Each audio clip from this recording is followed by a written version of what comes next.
Live from North Phoenix, it is Week 5 of the Highland Hawks 2021 season. They're 4-0, and they're facing Sandra Day O'Connor tonight. Friday Night Lights, second week of the road trip for the Hawks.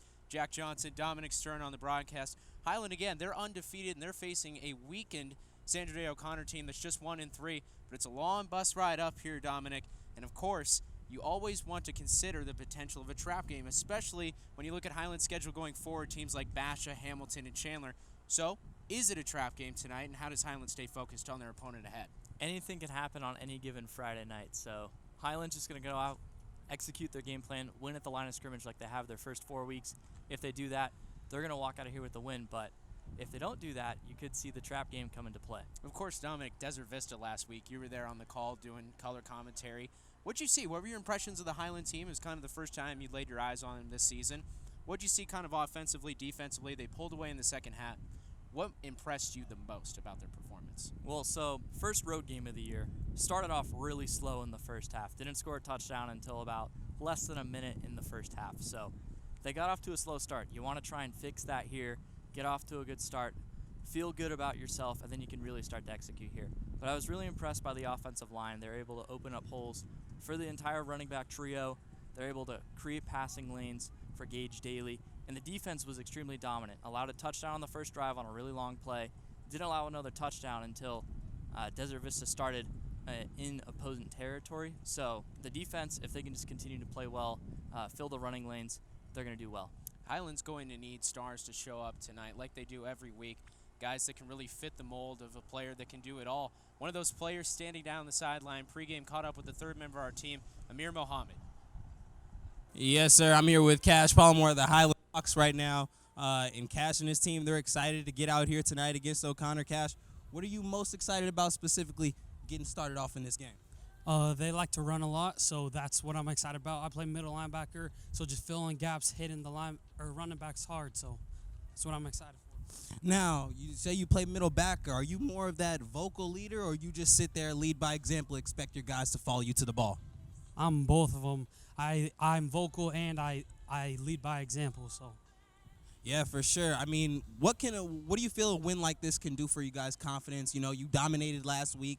Another opportunity to do so this week. What does that do for you guys later in the year? If we win tonight, we got to win against Perry. Then we go on to Basha, Chandler, and then Hamilton, 6-0. So that'll be good. For sure, man. Cash Money, you have a good work out there, and hey, best of luck to you.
Hello there, folks. I'm here with Gavin Turley of the Highland Hawks, a nose tackle and offensive tackle. Gavin, how are you feeling tonight about your opponent, and what are you looking to do? I think we're going to do pretty good. It's our second away game, and we destroyed last week, and so it just shows that we're not scared to play away and that we can win. Yeah, as a player on this team, are you leading position group going into this week I guess just it's more fun. I guess they run up right to where the D line is, so we get to eat all night. For sure. All night. What part of your game are you most excited about showing off tonight? I guess just freeing up the linebackers so they can make plays and just stopping, like just shutting down their run team so they're forced to pass. Yes, sir. Gavin, well, I wish you the best of luck tonight. Headed back to you guys upstairs. Gavin Turley, one of the players that the defensive coordinator, Jason Lyons, has been so impressed with this season. But the entire Highland defense has been impressive, Dominic. And you have to look at the unit as a whole.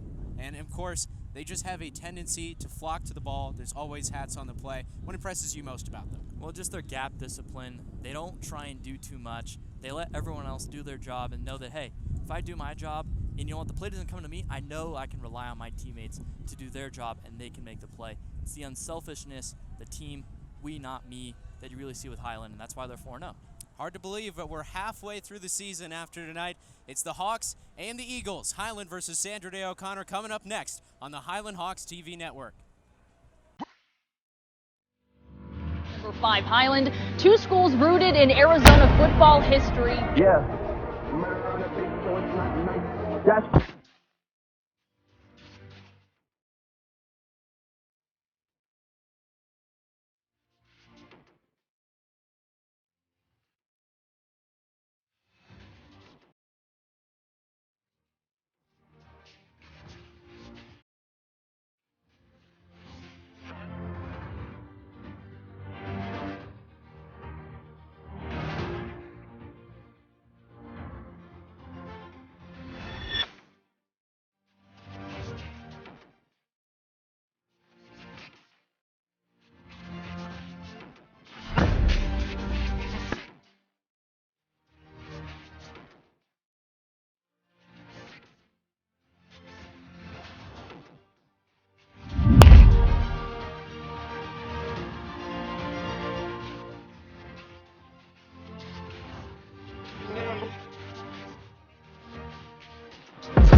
Yo, son, cognac, better grab a cup of something. Move like a stack of something.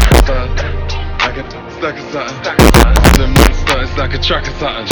Spread the bread, yeah, I'm about to butter something. Ming on Hollywood, it's like I'm buck or something.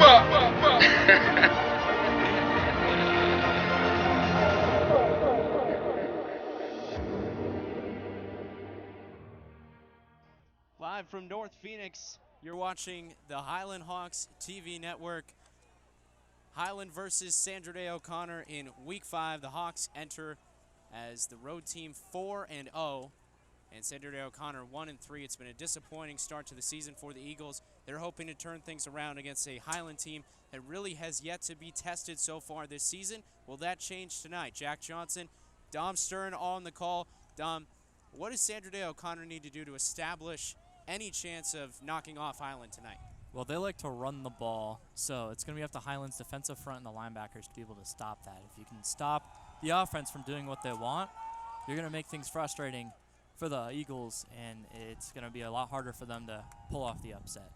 Highland, of course, they're looking to go 5-0 because ahead of them on the season as the Eagles take the field is a tough test of games. Basha, Hamilton, and Chandler, of course, all ranked inside the top 5 of the state.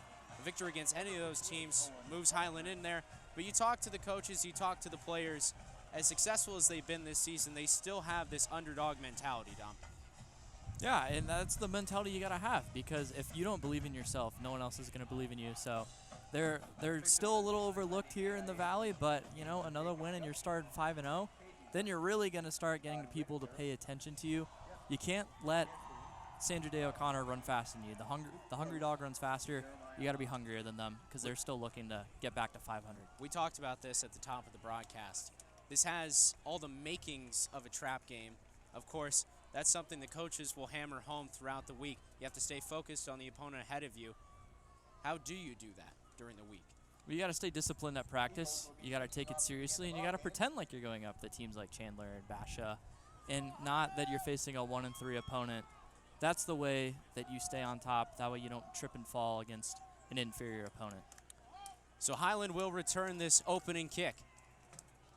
Sandra Day O'Connor will send it deep. That means they'll get the second half kickoff and start on offense on that end of the 30 minutes of this game.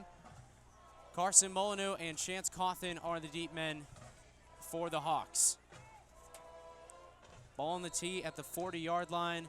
A beautiful night in early October, and week 5 of the Highland Hawks season is underway. It's a short kick fielded on the near side. Molyneux will take it up. He dives across the 30-yard line, and it looks like a flag may have come in on the end of the play at the far side. Nope, no flags. It has been a season filled with penalty markers, though, Dom, and is there any reason to expect nothing more of the same tonight? What I mean is we should expect more penalties. Just got to remain disciplined on offense and on defense. If someone beats you, don't compact the mistake by getting a penalty.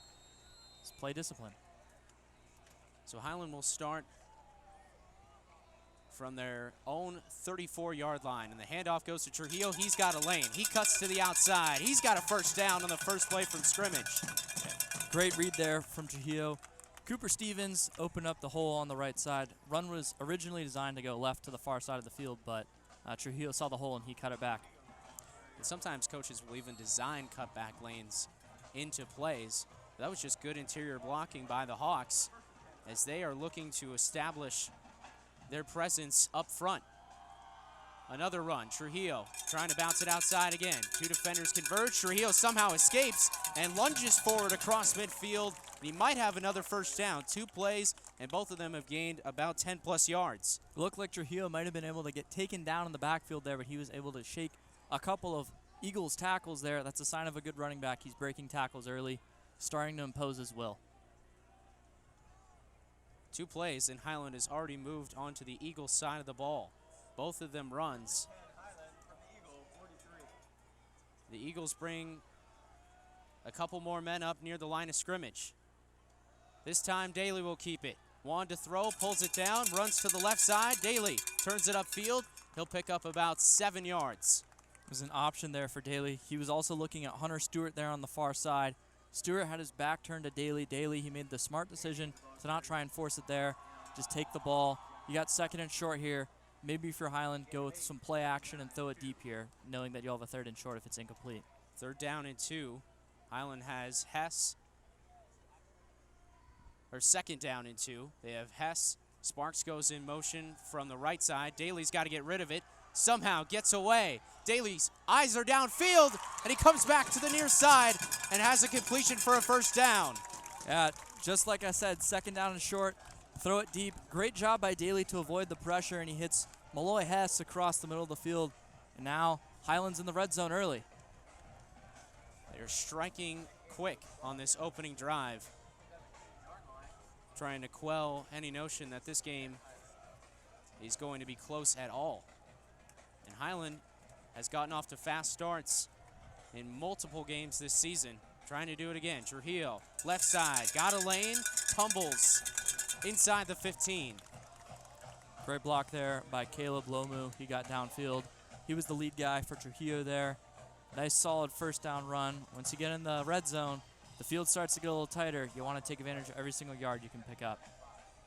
So they'll make it 2nd and 5. And Highland just 2 passing plays on this opening drive. They haven't needed their senior quarterback, Gage Daly, very much.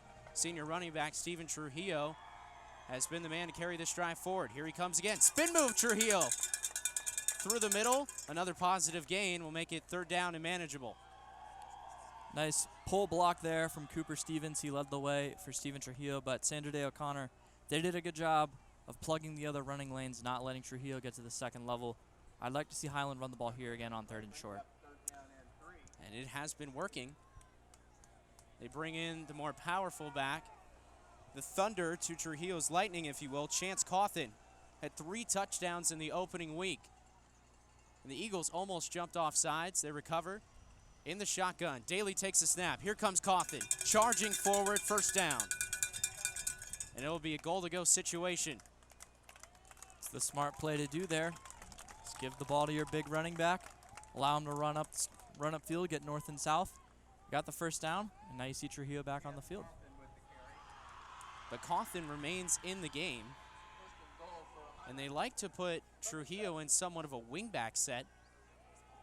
Just lined up offset of Jace Patton. There you see him near the line of scrimmage. He'll go in motion. They'll fake it to Trujillo. They'll run Cawthon, and he's going to get tripped up close to the line of scrimmage. So really the best defensive play so far by the Eagles as the field gets more constricted. Yeah, you've seen Sandra Day O'Connor stop a couple of these last runs. Maybe you'll see Gage Daly fake the handoff, pull it back, roll out, try and find a receiver open in the end zone. Highland's so dangerous at this end of the field because of all the options that a play caller like Brock Farrell gives his team and how well these Hawks execute his plays. Trujillo in motion again. This time he's got it. Going right. Touchdown. Steven Trujillo's in for the first score of the night. You mentioned it. Ran the same designed play, but this time they handed the ball off to Trujillo after faking it to him on first down. That's great execution by the Hawks. And great play calling there from Coach Farrell. And the senior who supported Max Davis in his remarkable 2020 season is now getting his chance to be the starring role in the Highland backfield. And he has taken the torch and ran with it through the first 5 weeks of the season. Crew Crockett is in. His kick is good. And the Highland Hawks have a 7-0 lead in the opening 4.5 minutes of tonight's game. Just exactly the way they drew it up. Marched down the field, didn't put any pressure on your passing game. All runs pretty much. You made Daly have a couple of throws. Surgical, methodical. They're up 7-0. Yeah, a much better start offensively from Highland than last week, where they didn't score their first touchdown until the last minute of the second half. So now you're in front. It's up to the defense to stop Sandra Day O'Connor. Then you can really start to take control of this game.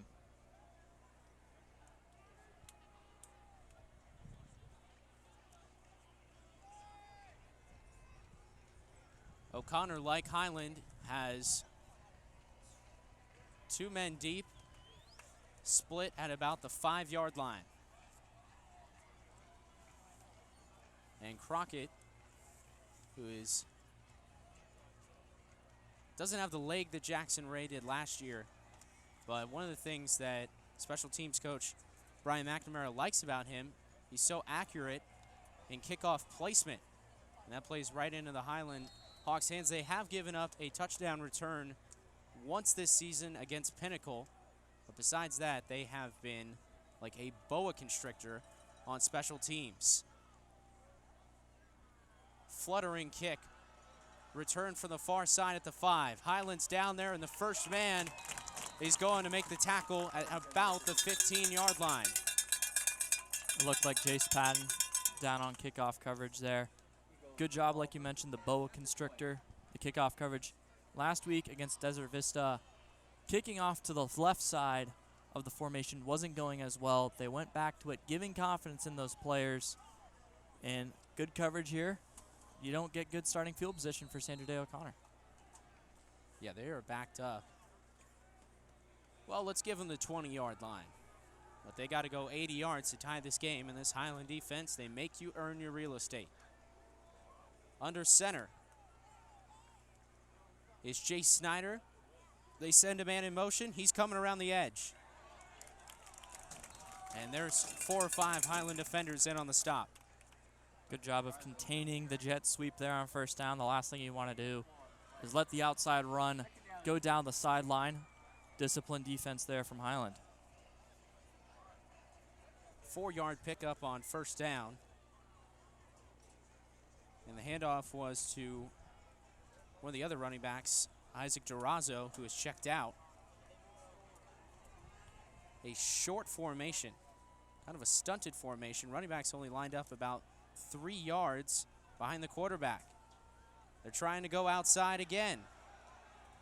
And lowering the shoulder, picking up some extra yards. A physical run by Brian Dominguez Perez as BDP gets his first carry of the night.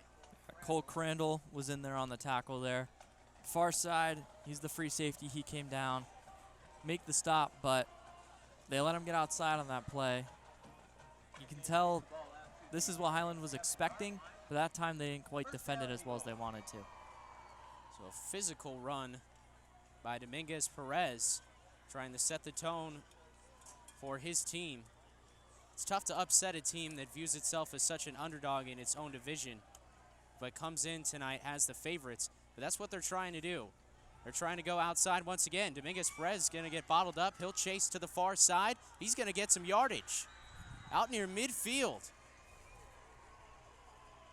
Look like Tatua Paoga originally stopped the run and pushed it back to the right side, but the coverage, it collapsed, and they didn't. They allowed Sandra Day O'Connor to get back outside, overcommitting on defense. That's something that we haven't really seen from Highland so far, and they're going to want to make sure that in case if plays do collapse and then break down, they have someone on the other side that can still stop it. And so far, no passing plays, mimicking the opening drive from the Hawks. Snyder, again, this time they go charging forward for the first down. A powerful, cracking run by the fullback, number 33, Nathan Bayes. And that's what happens when you separate the defense. You show the outside runs, you hand the ball off up the middle, and the holes are going to be there because now the defense, they're concerned with the outside runs. So that's a good job by Sandra Day O'Connor right there. And Highland, they limited the run, but surrendered the first down. This is an offense unlike the Hawks have seen all season long.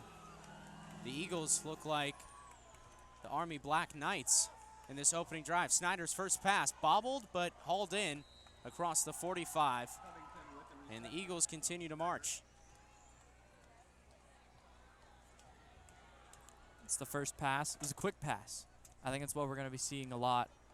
Just a little quick drop back, make the cornerbacks honor the pass, and Highland just got to remain disciplined from the secondary. Yeah, you're not going to see them really develop the route tree tonight, Dom, at all. Yeah, don't overcommit on anything. Second down and 4. Football spotted inside the 45 of the Hawks. And BDP one more time, trying to get outside. And once again, breaks a few tackles, but the Hawks are there. And they're going to make it third down. Dominguez Perez maybe got back to the line of scrimmage. Actually, they're going to award him a positive yard. That was a good run. It looked like he was bottled up at the start of the play. Yeah, Tatua Poga got in the backfield first there once again. He's off to a good start, beating his man on the line of scrimmage, but he's yet to finish the play. His teammates, they need to come in and support him and make sure that those tackles are being made for losses. Credit to both teams. This looks like it's going to be a battle of time of possession. Eagles jumped early. That's going to back them up. Yeah, this is what happens when you have a lot of motion going on in the offense. It's effective, but if not all of your players are in sync, it's going to cost you 5 yards. And now you got a third down and long. This does not suit the play style for Sandra Day O'Connor. It's going to be interesting to see what they dial up here. They could go with an outside run, try and get it close, so that way you really make Highland worry about a fourth down play call. Or we could see a pass beyond the sticks. The furthest pass we've seen down the field was 5 yards, and that's their only pass so far. It's going to be interesting to see what Sandra Day O'Connor dials up here. Fourth down and 2. You think they'll go for it? Absolutely. And why not?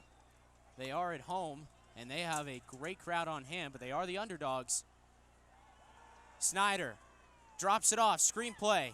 Perez wrapped up by Turley and dropped for a loss. So now it's 4th and long, and it looks like they've capitulated on the drive. All right, Wade Snyder's going over to talk to the coach, and he's coming back out. Cole Rude was also in on the play there. He snuffed out the screen, and then Turley came over and cleaned it up. That's what we've been talking about. The first guy, he hasn't quite made the tackles yet for Highland. That should change as the game goes along. But that time, Turley was there to clean it up. And that's what Highland's going to have to do against this very interesting offense from Sandra Day O'Connor.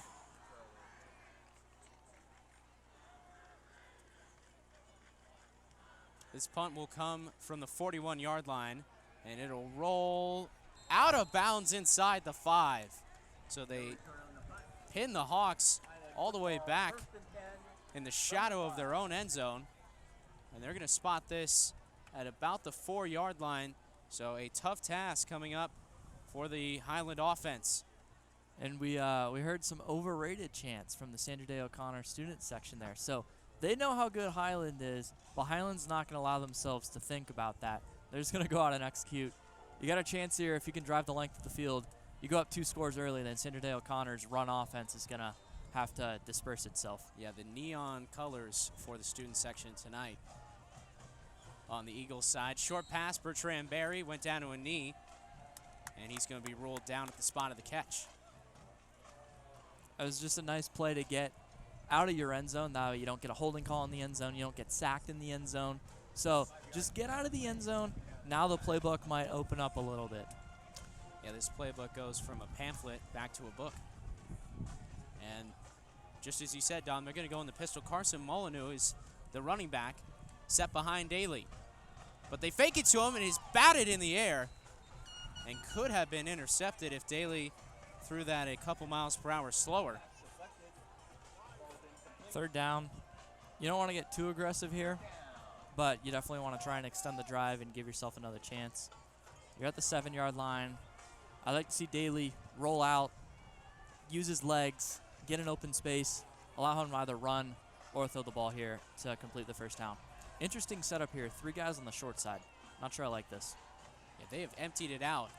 They're going to put all the trust on the right arm of Daly. He takes the snap. Pressure is in his face, and it is dropped across the middle. Daly took a shot, but he's up all right. Bertrand Bear, the intended target, and he could have made the catch for a 1st down. Instead, the punt team's got to come out. This is a really cramped punting situation for the Hawks. Yeah, Barry's got to come down with that catch, hit him right in the hands. Looked like he kind of looked upfield a little bit, was expecting a hit or was looking to see where he could go after he caught the ball, but none of that matters if you don't catch it. So missed opportunity there from Highland to get out of their own end zone. Now you got to punt from it. Preston Bryce will stand 7 yards deep in his own end zone. Need a good snap, and they get it. And the Eagles are after Bryce, and Bryce sends a spiraling kick that's going to take a Highland bounce inside the 45 and all the way down to the 41. So great punt. No return on the punt. Put Sandra Day O'Connor back to where they were. Eagles football 1st and 10 at their 42. And back come the Eagles for the 2nd time tonight on offense. Well, Dom, it is October, and we're starting to feel it. It's a nice wind blowing eastward at 7 miles per hour, going in the opposite direction of where Sandra Day O'Connor will start this drive. You can see the flags up at the high end of the O'Connor grandstands. 84 degrees. Temperature It's not is 84 dropped. degrees. It does not It's feel not like it, 84 does it? degrees. Humidity in 20%, which is it's kind of been the theme all year after a heavy monsoon season. And back come the Eagles on 1st down and 10, and BDP's going outside. He's got speed. He's got the corner. He's inside the 30 and chased out of bounds. Looked like Brady Trejo kind of lost his containment there, tried to get too far up the field, got blocked, and when that happens, the Sandra Day O'Connor offense is going to try and get outside, and that's exactly what they've done. So Sandra Day O'Connor, they're executing what they want to do. It's going to be up to the Highland defense to stop that. 56 carries for 316 and 2 touchdowns coming into tonight for Brian Dominguez-Perez. And that's the game-breaking speed on display, which has put the Eagles inside Highland territory. Straight handoff. And this is the triple option. We're watching the triple option. Like you said, it's kind of a hybrid of the triple option. But for the most part, they're not faking it to the fullback as much, but this looks like what we'd see in a mid-December Army-Navy game. Absolutely. And just any of the armed forces, former Georgia Tech football, it's fun. But if you can really just dial it down on the run, their offense is going to fall apart. And so maybe it'll take a few drives for Highland to adjust. Seems to be that way whenever the triple option is rolled out. As here's a rollout play on 2nd down and short. Pass is completed, but for just about nothing, and we're inside the final minute of the first quarter. First quarter that has raced by. Well, that's what happens when you just run the football. So, clock's running. You know, we don't get paid by the hour, so I'll take it. Inside of, well, the clock's been stopped, so inside of 45 seconds, 3rd down and 4 coming up. Highland took the opening drive down for a touchdown. had to punt after a really nice Eagle punt, pin them inside their own 5. So both teams have had 2 drives to start the game. As the handoff to Dominguez Perez, and he's trying to reverse field, and he's doing it with success. He gets to the corner. Crandall knocks him out of bounds, but it's going to be an Eagle first down. The outside defenders got to do a better job of keeping the containment. Don't allow Sandra Day O'Connor to get outside. That's what they want to do.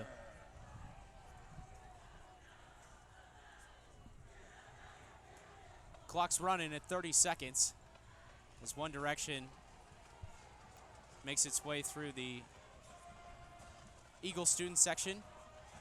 It's either a neon theme or a middle school theme going on with the Eagle student section. But they're packed in tonight. Again, outside run, but this time the Hawks are ready. That might be the last play of the first quarter. Looked like Cole Rude there. He kept the contain, made O'Connor cut it back up the field, and there were defenders there. That's exactly what you want to do if you're the outside defenders there from Highland. We'll see if they make a little adjustment here in between quarters. It's also going to be a lot easier to defend this with a much shorter field. We talked about it when Highland was driving it in the red zone. It's taken the extreme with the triple option hybrid offense of O'Connor. So good job keeping them out of the end zone to start, but you definitely want to stop and hold them to 3 or make them make a decision whether or not they want to go for it on 4th down. So at the end of 1, it is Highland 7, with Sandra Day O'Connor hanging right with them. They're driving down by 7. And fans of the Highland Hawks, remember, Valen Corporation is the leading technical solutions provider for the technology, energy, life sciences, natural resource, and transportation industries. For over 40 years, Valen has offered personalized order management, on-site field support, comprehensive training, applied expert engineering services, utilizing automation, fluid handling, process control, heating, and filtration products. Valen Semiconductors, proud sponsor of tonight's game. So we'll flip the fields. We'll go to the eastern part of the end zone. Just been a beautiful night overall. We looked at one of the most picturesque sunsets that I've seen in my whole life. But lights are on now, Friday night lights, mid-October, and especially after last year and the limitations, the restrictions. It's just good to see fans packed in again. And one more thing, how about the travel by the Highland fans? Coming about an hour from Gilbert. It's a good crowd on hand. It's not a good crowd. It's a great crowd. And they showed up. They've been here early. We've seen a couple of fans trickle in since the start, but they've done a good job showing up the support. To the outside, Snyder makes the catch and then slammed down with a loud hit on the far side of the field. There were a couple Hawks in there on the tackle, but a gain of 8 is going to make it 3rd and short. They can still pick up a first down even with the ball at the 2-yard line. Just be about 1st and goal. No further away from the end zone than a 6-inch sandwich. They remain under center, same formation they've run virtually all night. Handoff, left side, charging forward. End zone, touchdown Eagles. They are tied with the Hawks. Pending the extra point, of course. Just impose their will on the Hawks for that drive for the Eagles, and it's not what you want if you're Highland, but that's what happens when you don't get off your own end zone. The drop pass on the last drive helped set up a short field for O'Connor, and they capitalized. But give the Eagles credit. They have made a superstar defense look pretty pedestrian. As here's the extra point to tie the game, Dom. We'll see how it looked goes. like they're about to come up for a 2-point conversion. Kicks on the way, and it is true, no doubt. So 7-7, and Highland, again, they are the better team, but they're on their toes. And how many possessions are you going to get offensively? Not a lot, because they're just going to run the ball. They're going to limit what Highland's going to be able to do on offense. So you got to capitalize on every opportunity that you can get. And if you're Highland, you can't afford to have those drop passes on 3rd down past the sticks, because then you're going to punt. And then if O'Connor's just going to continue to run the ball like they have, that's going to spell some trouble for Highland. And Highland has apparently few opportunities in this game than they expected, because like you mentioned, Dom, Sandra Day O'Connor is going to run the football. They have come out completely dedicated to their game plan. It's worked, and they're going to stay with it, probably unless Highland establishes a 2 or 3 possession lead. It's going to limit the possessions for Highland, putting more pressure and more value on each one. Hawks will get the ball back. This will be, as we're early in the second quarter, just their 3rd drive of the night. In the Pinnacle game, this would be about their 6th or 7th at this time of game. It's just not that type of night. So Highland has to play the team in front of them. It's a team that's determined to run the ball and chew clock. How will they answer on their 3rd drive? Here comes Daly in the Hawk offense. Get the ball back in the hands of Steven Trujillo. He's been the dominant running back. You couldn't really do that when you're backed up on your own end zone, but guess what? You're not backed up on your own end zone to start this drive. Highland, get the lead back. Put the ball in the hands of your defense, who looks like they're going to be making some adjustments on the sideline. Wind is going against the Hawks, and it is in the category of a stiff breeze. Maybe that will limit Highland's downfield passing attack. Not often you see a touchback like that in high school football. Trujillo runs into a gaggle of defenders.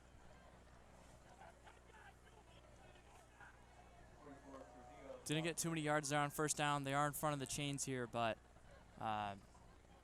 you're going to need another substantial gain here on 2nd down to feel comfortable on 3rd. 2nd and 7. And Daly's in the shotgun. Jace Patton goes in motion across the formation. Daly motions out to his far receiver at the top of the screen. He's got to get rid of it. It's Patton, and he'll get cut down. Again, really no gain. 3rd down and long. Highland tried a little misdirection screen there. Looked like some of the flow was coming over to the near left side. The pass goes over to the right side. Blockers couldn't quite get out in front of Patton, and O'Connor locked it down. Now you got a long 3rd down. We'll see what Highland draws up here.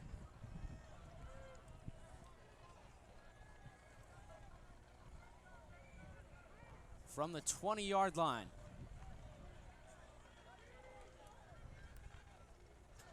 Third down and 7. The Eagles look like they were bringing pressure, and it rattled the Highland offense. False start. Looked like Trujillo kind of was falling forward a little bit, like he was anticipating the snap a little bit earlier than it actually was. Of course, that's what the false start penalty is. You thought 3rd and 7 was hard to convert. 3rd and 12 is even harder. 3rd and 12, the percentages get a little smaller.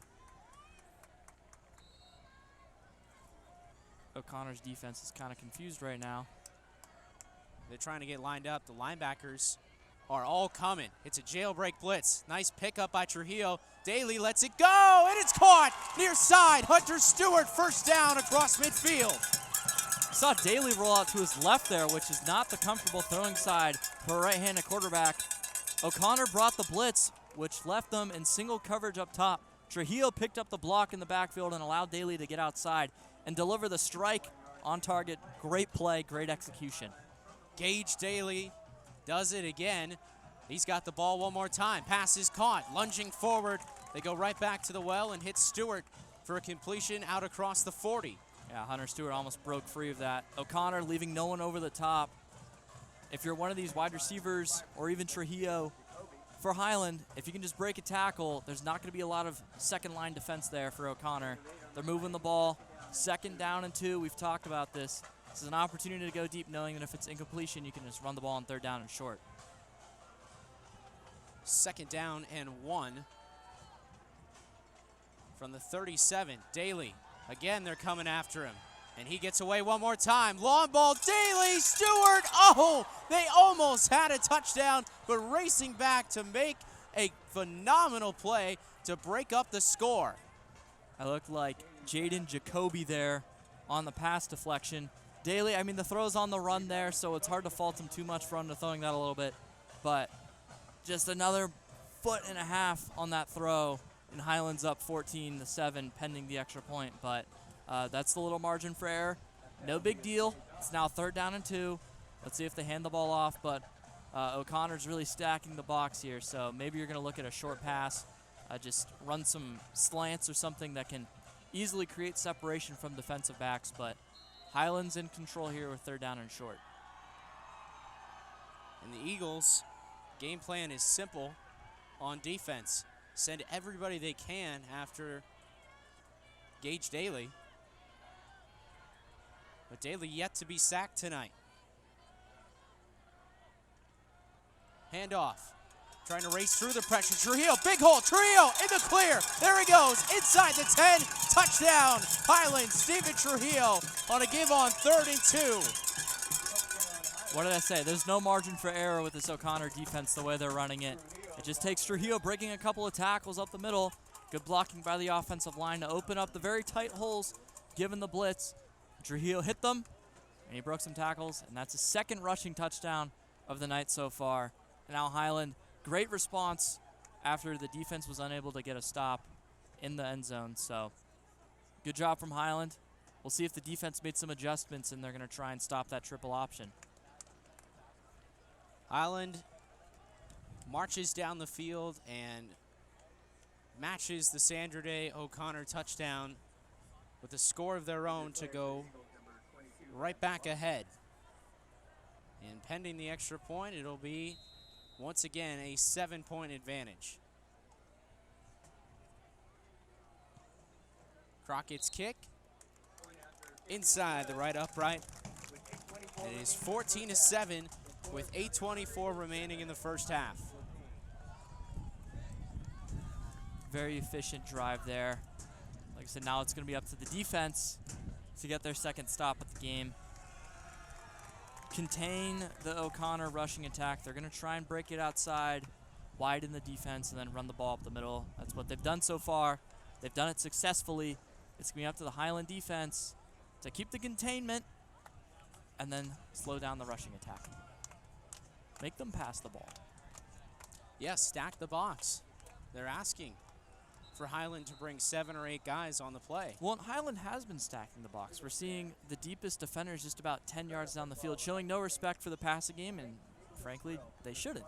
But if you come down close and you let the rushing attack get outside, you're going to see 10 to 20-yard gains or even just nice 8-yard runs on 1st down from O'Connor.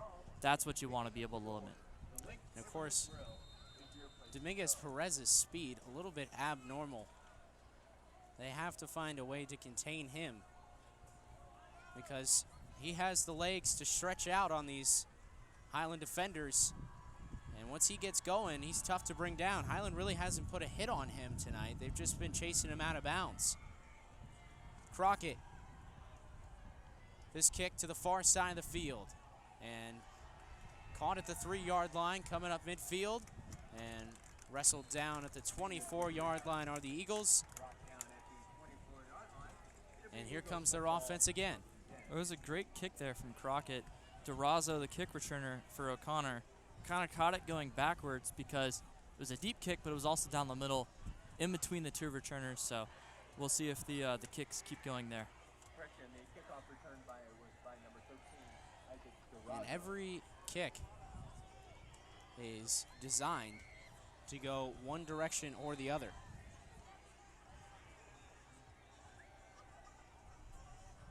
In this case, they've targeted the far side of the field on every kick. Misdirection. Highland went to school on the last couple misdirection plays, learned their lesson. Pauga's in the backfield, major loss on 1st down. Yeah, guess who? Tatua Puaga. He's been in the backfield a lot. This time he was actually able to capitalize on beating his man and getting the tackle for the loss. This is what you want to do. Keep O'Connor behind the chains. Make them pass the ball because they don't want to do that. Make them be uncomfortable. They've made that clear in their offensive play calling tonight. So what do you do? 2nd down and long. Straight drop back. High throw, and it's caught. But a nice tackle on the far side to stop the play in its tracks by Kyle Wright. Kyle Wright did a good job. It looked like he kind of slipped there a little bit, but He knows his assignment. He's not going to let the receivers get behind him. Broke nicely on the pass. Was able to make the tackle right there. You wish you don't give up 6 yards there on second down, but third down and 7, you're going to see probably a similar play here. So the old two-step drop back. Not something you really see anymore. Play action. They want this play to go the right. Package trying to disrupt it, and here comes the pressure.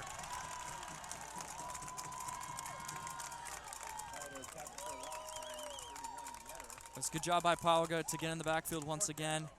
Max Yetter cleans it up with the sack. Fourth down, you're going to get a punt. You're going to get good starting field position. Last time Highland got the stop, it was at midfield, and then Highland was pinned, but you might be able to see a kick return here. The punt went down the sideline, so we'll see if they try and do a similar strategy here if you're O'Connor. And we'll see if Highland gets a chance to return. O'Connor's kick will be aided by the wind. End-over-end kick. Crandall with space to return, but it closes up fast. And Crandall's going to get driven back as the Hawks will start out near midfield at about the 44-yard line. We need a 55-yard drive for glory here, Jack. If you get 55 yards here, you're going to be up 2 scores, and there's going to be limited time on the clock for O'Connor to score before halftime.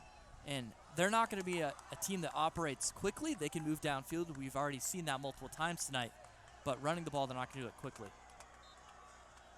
Energy throughout the stadium tonight in North Phoenix. Trujillo, and he'll get corkscrewed at the 47-yard line. Yeah, it wasn't exactly a massive hole there. Looked like Blake Ware, their outside linebacker, kind of upended Trujillo, and he's limping off because he got hit in the shin there. Trujillo took a shot in a couple different places on that play. He's going to come off the field and get tended to. That's one of those things you just got to stay on your feet, walk it off, and you'll feel fine in about 3 minutes. He's a big football guy. Chance Cawthon checks into the game. Strong formation to the right, but the run comes left, and Cawthon is going to lean forward and get to midfield to make it 3rd down and 5. So what's the play call here, Dom? I think you probably just let Gage Daly drop back here in rhythm, 2-step drop, hit a receiver over in the middle of the field. We've seen those passes be open, just whether or not they've been caught. O'Connor, they're not going to leave anyone deep downfield. So if your receiver catches the ball and breaks a tackle, it might be in the end zone for 6. Bunch formation. They send Cawthon out in the formation. The pass comes to the near side. There's Barry with the catch. Yeah, and Cawthon's motion to the right side drew the linebacker's attention over there and opened up some room on the left side for Barry to be open. That's exactly how you draw up the play. That's exactly what they want to do. They executed it. Good job by Barry to shake the tackle, get upfield, and convert the 1st down. So Barry gets the other opportunity after dropping the previous 3rd down conversion attempt. He makes this one, redeems himself. Movement up front, we'll see who they go against. Referees are going to discuss, and this might be against the Hawks, and it is a false start. It's all right. If you want to have a false start, you want it to be on 1st down. Maybe get a little aggressive here on 1st down. Try and get 5 or so yards. Put yourself back in front of the chains to give yourself a chance on 2nd and 3rd down. You hear Todd Blackledge on Saturdays always talking about getting on schedule. Hawks are off schedule behind the chains, trying to make it 2nd down and manageable. Daly's hopping around, but drops it off to Cawthon. He's going to get back near the original line of scrimmage. It'll be 2nd and 9. Yeah, screen there from Highland after a little misdirection over to the right side. The blockers for Highland, they didn't really pick anyone up. You could see them way downfield there. Might have just missed their guys, but missed opportunity there because there weren't a lot of O'Connor defenders on the left side. We'll see if something goes out to the right here, to the far side, the wide side. They've targeted Barry in these situations. He's lined up to the top. And Daly's looking that way. He's got to get rid of it. And this time, the Eagles get to Gage Daly. They drop him in the backfield for the sack. Yeah, Gage Daly's already done a good job of evading pressure, but it's a lot harder when you got 3 defenders crashing in on you. So he did a good job to try and just step up in the pocket and limit the damage there. So 3rd and long, and you're likely to see some aggressive play calling by Brock Farrell's offense. 3rd and 14. Fake it to Trujillo. Blitz is picked up. Daly across the middle. Wow. It's caught. First down. What a throw by Gage Daly, stepping up in the pocket, kind of jumped through it, and he threw it right over a defender and in between 2 other Sandra Day O'Connor defenders. I mean, you can't draw up a better throw there. It was perfect. And Hunter Stewart again with a big reception for the Hawks. The Eagles trying to run somebody on late. And he'll line up on the near side. Daly, draw play, looking for space. Cuts to the corner, gets outside, and wrapped up. No, crawling, bear crawling inside the 10. Gage Daly army crawls inside for 1st and goal. Yeah, designed run there, like you mentioned. Quarterback draw, step back, get the defensive backs to step back and expect the pass, and also get the outside rushers to assume that it's a pass and to get outside and you just run back up the middle. Great play call there. Great execution there from the offensive lineman to sell the pass but block like it's a run. And Gage Daly, who you wouldn't characterize as a dual threat, but has the running ability of somebody that would have that title. I would, personally. Daly takes the snap. It'll be the handoff to Cawthon. And he tries to lumber to the outside. It wasn't where the play was designed. Good job by the Eagle defense to bottle up where the intended run was going. Yeah, you saw a bunched up formation there from Highland, so you were basically going to go with a run there. You had 2 blockers up the middle that were in the backfield for Highland, but didn't really pick up any blocks there, and O'Connor was able to blow the play up for no gain. 2nd and goal. They bunch Hawks on the near side, and a timeout before the snap. Taken by the Hawks, their 1st of the half.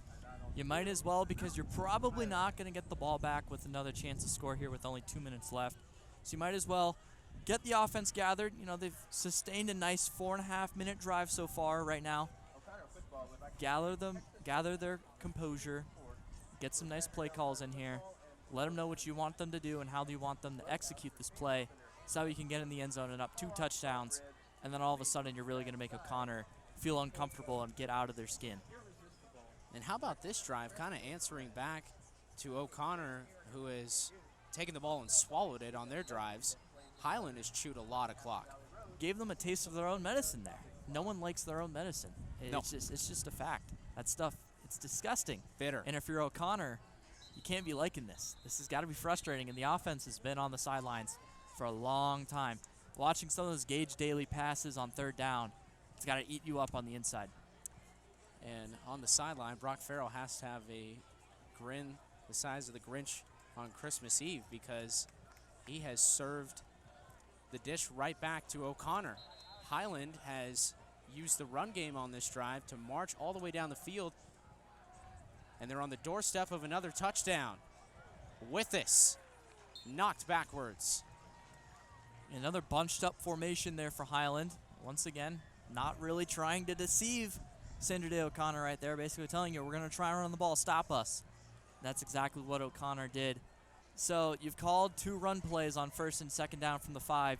You haven't moved the ball. What's Coach Brock Farrell going to draw up here? Daly can score with his arm, can score with his legs. With this, in the backfield with him. 3 wide receivers. Daly throwing to the corner. Stewart, touchdown! Oh, they're going to say it's incomplete. They say he juggled the football. We had a cameraman down there. I don't know if we can get a look at that replay, but that was did not look like he bobbled the ball. I'll trust your judgment. So Highland is going to send out the field goal unit. And A what if near the end of the first half for the Hawks.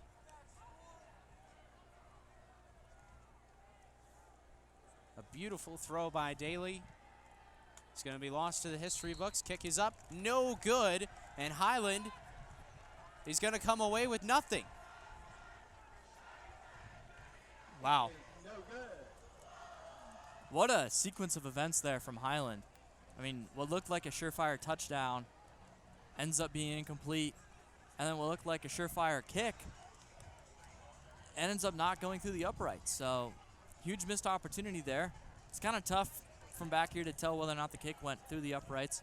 Just got to believe what the referees are telling us, but, you know, referees, they don't have the best reputation for getting calls right all the time. So, some bad luck here from Highland, to say the least, and kicking the field goal and missing, the ball moves up to the 20-yard line. So, bad break there from high school football rules, too. Well, have to put your judgment in somebody, and the referees made the call. Crockett wanted that to be called inside the uprights. And instead, here comes Dominguez Perez again, racing outside, met by Allen, thrown to the turf, out of bounds. Yeah, and we're going to get a flag there for Yeah. late hit. That's just kind of like the last thing that you want. I think Brock Farrell called the timeout because he needs to gather his players, because with everything that's gone down over the last 3 plays, a lot of adversity is being faced. Tonight's broadcast also brought to you by the Mahoney Group, which traces its roots back to 1915. Over the last 100 years, the Mahoney Group has emerged as one of the largest independent insurance and benefits brokerages in the nation. Their substantial growth has been driven by their focus on a number of specialties, including habitational, tribal, condominium, self-storage, single-family investment home, and pest control programs. They do it across the board. The Mahoney Group recognizes their success comes from dedication, commitment, and involvement in the communities they serve. So down minute 9 seconds. Sandra Day O'Connor down 7, but they have to be really happy with the way this first half unfolded. Yeah, they ran the ball on first down, which makes me think they're going to be happy to go into halftime down 1 score getting the ball. They'll run it. And Dominguez Perez spinning around. And they didn't throw a flag there on first down, so I apologize. It looked like the side judge took his flag and tossed it down, but error in judgment on my part. Glad that wasn't a flag. Just some finishing the play on the sidelines. Now you got 3rd down. If you're Highland, you can get off the field here. You can get the ball back. But it looks like O'Connor's just going to milk it here and walk into halftime down 7. And be happy with that. Near side run. What a play by Allen coming across the field to make the tackle. Yeah, Cole Rude did a good job of keeping the contain, making O'Connor cut back inside, not letting them get all the way outside. In a situation like this with 30 seconds remaining, the last thing you want to let them do is get outside. You're fine surrendering the first down there because it's going to be really tough to score at the end of the half. So good job by Highland. Remaining disciplined, not trying to make a special play there for not really much of a reward. So we're in the final seconds. There's the horn. And this first half is history. Highland with the lead, but it's a little tighter than they would have hoped. It's the Hawks 14 and the O'Connor Eagles 7 in a first half that Highland dominated statistically, but they're going to need a repeat performance and probably a few adjustments heading into this second half. In a couple seconds, we'll have third member of our team, Amir Mohammed, with Coach Farrell, as Coach Farrell making some last-minute conversation on the sideline. And now he's standing by with Coach Farrell. So we'll get Coach Brock Farrell's thoughts on this first half of play. Highland's up on the scoreboard, but they're probably looking for a little bit more in the second half, Amir.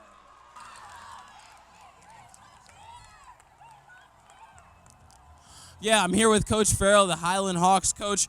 A lot of pre-snap motion on that first drive, also a lot in the first half. Could you explain to the more casual viewer what that does for your offense as a whole? Well, mostly it gives our quarterback an indication of what coverage is going to be and how they adjust. Because whenever you move a player and defense reacts to it, it gives us information. So that's the biggest thing. Yes, sir. Also, Coach, how do you feel your defense has reacted to this wing T type of offense presented by O'Connor? Well, other than number 14 making some really good runs where there was really nothing and then he cut back all the way backside, I think we played really well. So if we can just fix that and figure out how to do that and get back to tackling like we do, I think we'll be fine. Yes, sir. You guys showed off a little bit of that tackling towards the end of that half. Coach, how do you feel your offensive line has performed so far? Your running game has been pretty stout on that first drive and also going into the half. Yeah, they performed great. I probably need to not be so pass happy in the second half, so there you go. Now, Coach, you talked about being pass happy. Let's talk a little bit about your running back. Can you talk to me about the impact that Steven Trujillo has on this offense? Yeah, well, he's just lightning in a bottle. I mean, you never know when he's going to break it for big gains, so you just got to keep giving him the ball. He's, to quote Denzel Washington, he's like Novocaine, just give him time, it works. Yes, sir. I appreciate you, Coach Farrell. Good luck in the second half, man. Thanks, Amir. Rejoined up in the booth, Jack Johnson, Dom Stern after the end of 30 minutes. Hawks up 14-7 against O'Connor. Farrell said it. Doesn't want to be as pass happy in that second half. Do you kind of agree? I mean, the running game was so dominant, but Gage Daly can make so much happen with his arm and his legs. Well, the running game was dominant until Steven Trujillo went out on that final drive. So we could have received some insight there, but that's fine. I thought some of those passes that Gage Daly made on that final drive were actually spectacular.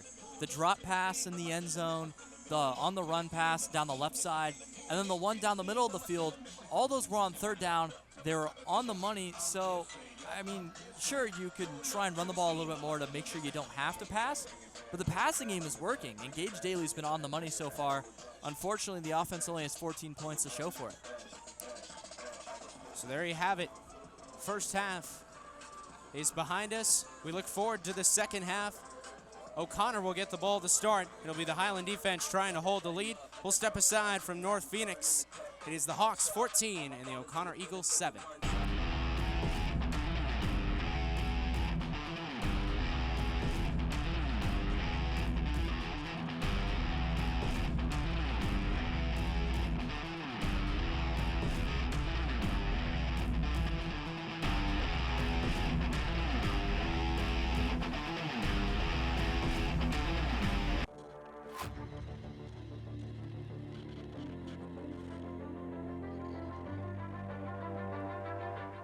Vacation spot, Coronado, California.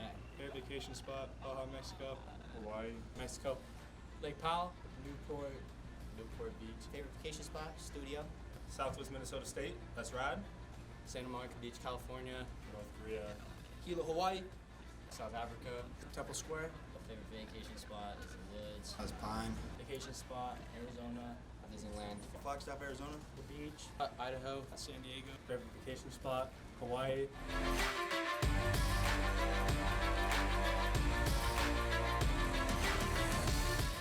Hi, I'm Byron Brown, personal injury attorney. How do you know if I'm the right guy to settle your claim? Because I got this scale thing? Nope. Because I have all these law books? Nah. Because I'm wearing this fancy blue suit? Bull. I'm straight to the point. I'll answer your call. No BS. I'm the anti-lawyer lawyer.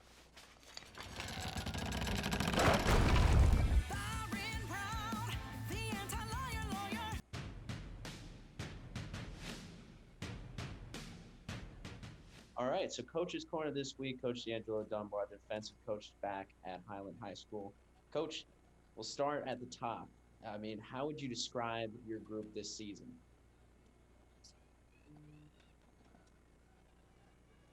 Dogs. Mentally, they undersized, but the hunger and the dogs, the hunger, like they want to be the best. We got a chant that what we've been doing since I've been here is we want to be the best in the state. We not individual, just a group, a unit. We want to be the best secondary in the state. And that's what we really model ourselves by is obviously mentally prepared. Like we got to be mentally prepared to see the action that we have. But dogs, man, just underdogs, dogs. They want to be the best.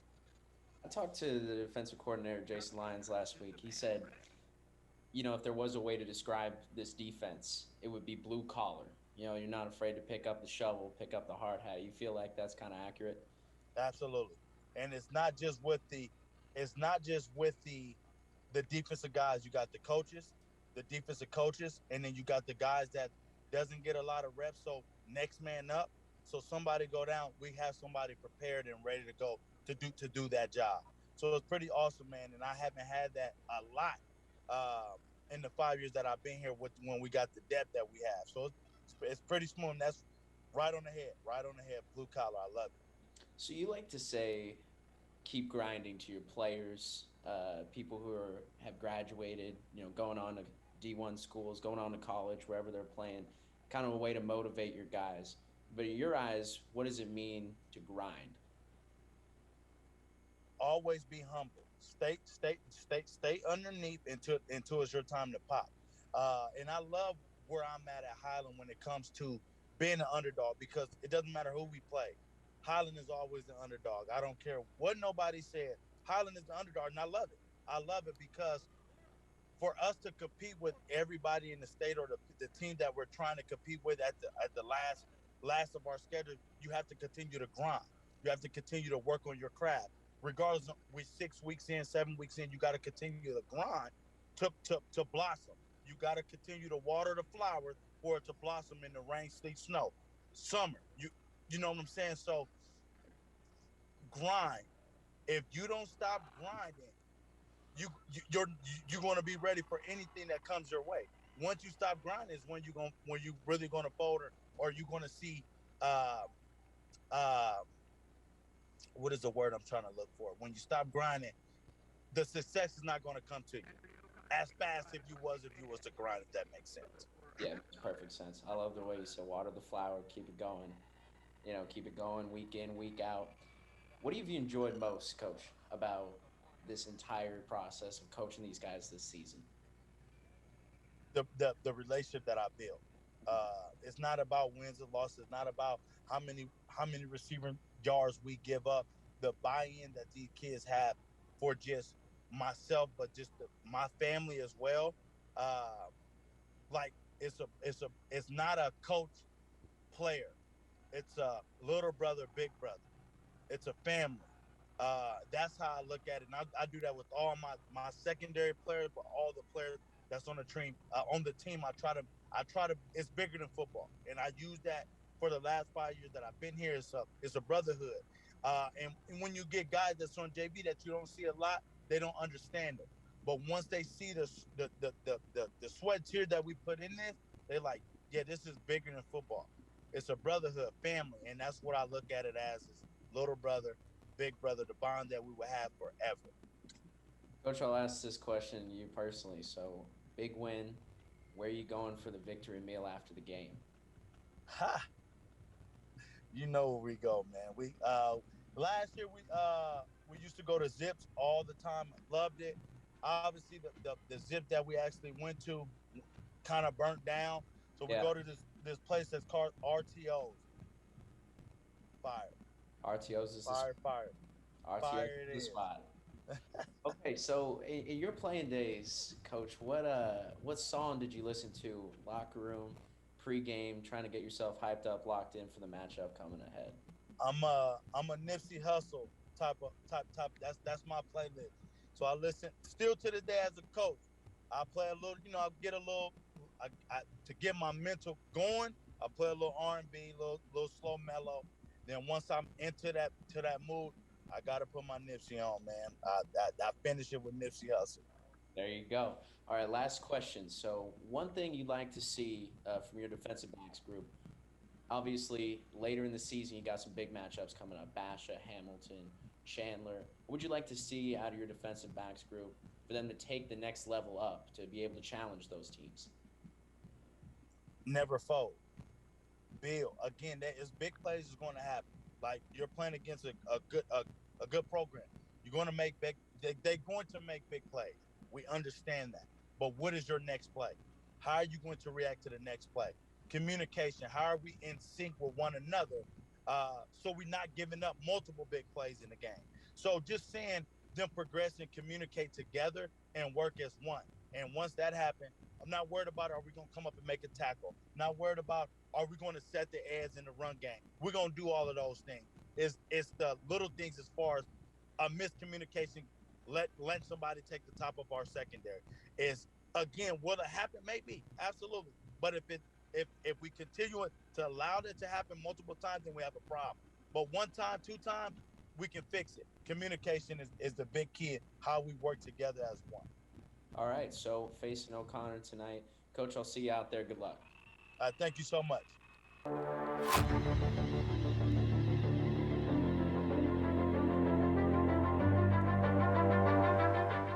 Favorite food is steak. French dip sandwiches. Fettuccine Alfredo. Pancakes, mashed potatoes, Burger.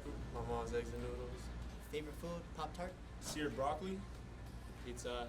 spam. Favorite food is poke bowls. Steak. Favorite food, toast. Bean cheese burrito. Sushi. Favorite food, horse. My favorite food, sub sandwiches. Fried chicken. Favorite food, steak. Street tacos, pizza, Fruit Loops.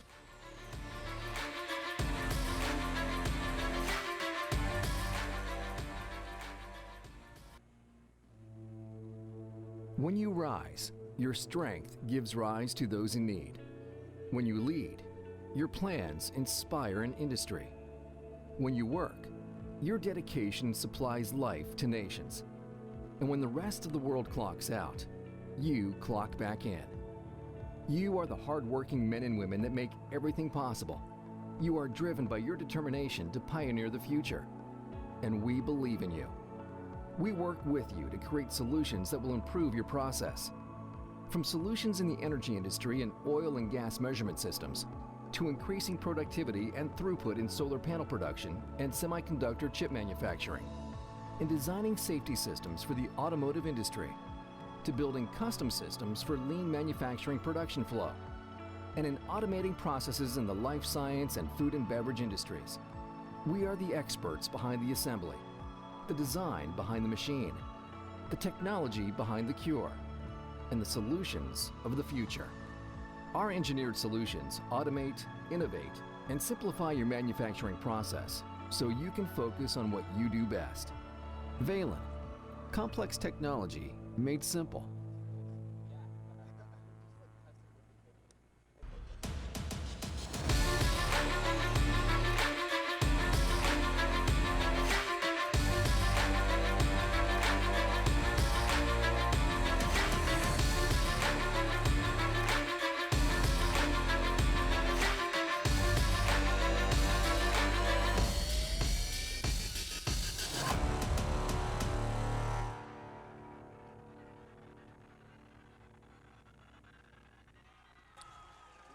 Welcome back to North Phoenix. Jack Johnson, Dom Stern on the call of tonight's game between the Highland Hawks and Sandra Day O'Connor Eagles. The Eagles 1-3 on the season, but man, they are hanging with Highland tonight. 14-7, they'll receive this second half kickoff to kick things in gear. They've run the ball, Dom. They've run it effectively. They punched it in the end zone, and they really haven't changed the game plan. Looks like Highland's going to have to make the defensive adjustments to stay in front. 100%. They had the opportunity at the end of the first half to get into the end zone and get up by 2 scores, but unfortunately a bobbled pass on 3rd down and then a missed short kick on 4th down kept the score at 7 points. So O'Connor's just going to come on and they're going to run the ball. They're going to try and spread you out, and then they're going to run the ball straight down the middle, and then they're going to run it outside again because now you got to worry about the inside run. It's a triple option, but it's not really running a triple option because you're not giving the quarterback the option to hand it off and then pitch. That's what the triple option is. Right. But you're, by designing the motions, which Sandra Day O'Connor is running every single play, you have to be wary of the inside handoff, the quarterback keeper on the pass, or the outside run. And it's been super effective. Highland hasn't been able to stop it. The linebackers, they need to be weary of the run first, pass second, outside run third, and it's going to be the job of the cornerbacks to just keep the contain on the outside and keep Sandra Day O'Connor running on the inside, because if they do that, then your defensive line can eat. And then on the other side for the Highland offense, Dom. Maybe not the first half that we all expected, considering the dominance they've shown throughout the first 4 weeks. Things have slowed down a little bit, though, from the first 3 weeks, because against Desert Vista last Friday, it was a slow start as well. They didn't really get things going until closer to the end of the first half of play. So what do they do in the second half to get things going in the right direction? Well, I don't think the score accurately represents what Highland was able to do on offense. They only had 4 drives. 3 of them were really good. 2 of them were punched in the end zone. The other one had a drop past the end zone and the missed field goal. And then you had the other one where you started on your own 5 and you went 3 and out. So the offense has been good for Highland. It's just going to be about executing. No drop passes on 3rd down. We saw 2 of them. It cost a first down and it cost a touchdown for Highland. So if you can just clean that up, I think you're going to see a really dominant half here from Highland. You saw Coach Brock Farrell before halftime. He talked about how he doesn't want to get too pass happy. I don't know if I agree. I thought the pass was very strong. The passing attack was very strong. Gage Daly was on point in the first half. It's just all going to be about his wide receivers bringing the catches in, securing those passes, and you could really be looking at a 28-7, or maybe not even 28-7 result. Like, this game could have been a blowout in the first half had just 2 passes for Highland been caught. Right, and considering that first drive where they marched down, imposed their will on the Sandra Day O'Connor defense, to go from that to only up by 7 and defending that lead to start the second half against a team that no doubt went into the locker room and tweaked on their first half game plan with the Eagles. Will they show Highland a couple more looks in the second half? I think they could. We saw just a lot of ground and pound and very up in front defense. You were seeing no one 10 yards past the line of scrimmage. That's why we're able to see some big plays there from Highland after the first drive. I think Highland just needs to execute on offense. They're going to be just fine, because even if O'Connor comes out on this opening drive after they receive the opening half kickoff and they score a touchdown, it's not going to really matter if Highland can just score. I think you just got to let the offense do the work here. And at some point, Highland's going to make tackles in the second half, and you're not going to see as many big plays from Sandra Day O'Connor. Tonight's broadcast is brought to you by Cure All Plumbing. They've been around for over 15 years. They're local, they're family owned. They've been servicing the entire Phoenix area throughout their 15 years of service. It's residential, commercial properties, family owned and operated. They take genuine pride in the quality of work that they offer, as well as the way they take care of customers. Provide full scope plumbing services, specializing in sewer line replacements, including trenchless pipelining, and are certified permaliner installers. If you are in need of a reputable and trusted plumbing company, call Cure All Plumbing. So the Eagles have rejoined the field, albeit to much less pomp and circumstance than in the first half. But Dom, they've got a nice crowd on hand. Really one of the better crowds I've seen on both sides through the first couple weeks of the season. And right now, everybody on that side of the field believes they have a chance. Yeah, they do. That's what happens when you only go in down 7.5, despite being outplayed. It hasn't really been close on the field, but like we mentioned, those 2 drops from Highland on 2 of their 4 drives that have killed the drives have really cost them the chance to really be way out in front of Sandra Day O'Connor. I still believe that they're going to come out and impose their will here in the second half, but everyone on the O'Connor sideline, everyone on the O'Connor grandstand, they've got to be feeling like, all right, hey, we're 1-3. We're facing a team that's 4-0 and hasn't really played a close game, but we feel good about our chances here in the second half, especially when we get the ball coming out of halftime with a chance to tie it up. And the Highland Hawks make the long walk through the parking lot back onto the football field. They spent a long time in the locker room, Dom. Rousing halftime speech. A lot of adjustments being made. What do you think? Yeah, I just got to talk to the defense, I think. Tell them to keep the composure. We're going to make tackles here in the second half. Keep them inside the numbers. And I think that things are going to go a lot better on defense. And you got to be talking to your wide receiver room. Hey, we've called up some good plays. Our quarterback, Gage Daly, has made some incredible throws, and you guys have kind of let him down sometimes. You got to try to find ways to make some of those catches. Because like I said, this could be a 28-7 game right now. But it's only 14-7. And that's not a great feeling you have inside. Hopefully Coach Brock Farrell inspired his players and told them that, like, hey, we were better than them in the first half. Be better than them here in the second half. And hopefully the results on the scoreboard, which is the only thing that really matters, actually reflect it. Exactly, and that is the only thing that really matters. If you're basing the judgments of the first half off the scoreboard, Don, sometimes there's situations where a 14-7 lead is really just that, a tight game, or it's an indication of maybe points left on the board. As you're saying, this has the potential to be a much bigger second half for Highland. They just clean up a few more mistakes. They'll have to start on defense in the second half. Yeah, the problem is they have to start on defense, but I don't think that's really going to be a problem for them because the defense has, for the most part, contained that outside running attack and the option effect from Sandra Day O'Connor. They're going to need to continue to do that. They're going to need to continue to keep them inside, keep them behind the chains, put them off schedule, and make them feel uncomfortable. Don't allow them to do what they want to be able to do. If you do that, Highland's going to walk away with a win because you know the offense is going to move the ball, barring any drops, and unless if O'Connor came out with some more adjustments. So O'Connor takes the field, ready to receive this second half kickoff. And now come the Hawks. Kicking unit, led by kickoff specialist Crew Crockett.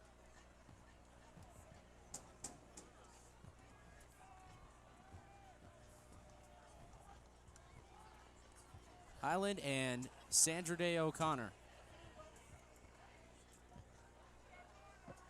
in a Week 5 matchup in Arizona 6A. Such a competitive division that an O'Connor team that's 1-3 really could contend and dominate pretty much any 5A team as Crockett sends this to the far side of the field. It'll take a bounce. It'll drop like a 60-degree sand wedge right at the 13, and then getting popped out across the 22-yard line is the Eagle return man, and he lies still on the field, feeling the full impact of that hit that was leveled on him. Looked like Brody Klenner there on the tackle on the kickoff coverage. Jack, I wish my 60-degree wedges came back like that. Unfortunately, they never do. It's just bad luck, but great kick there. Putting them behind schedule. Ideally, you want to start with the ball past the 25. That's not going to be the case for O'Connor. They're going to start with the ball on the 21.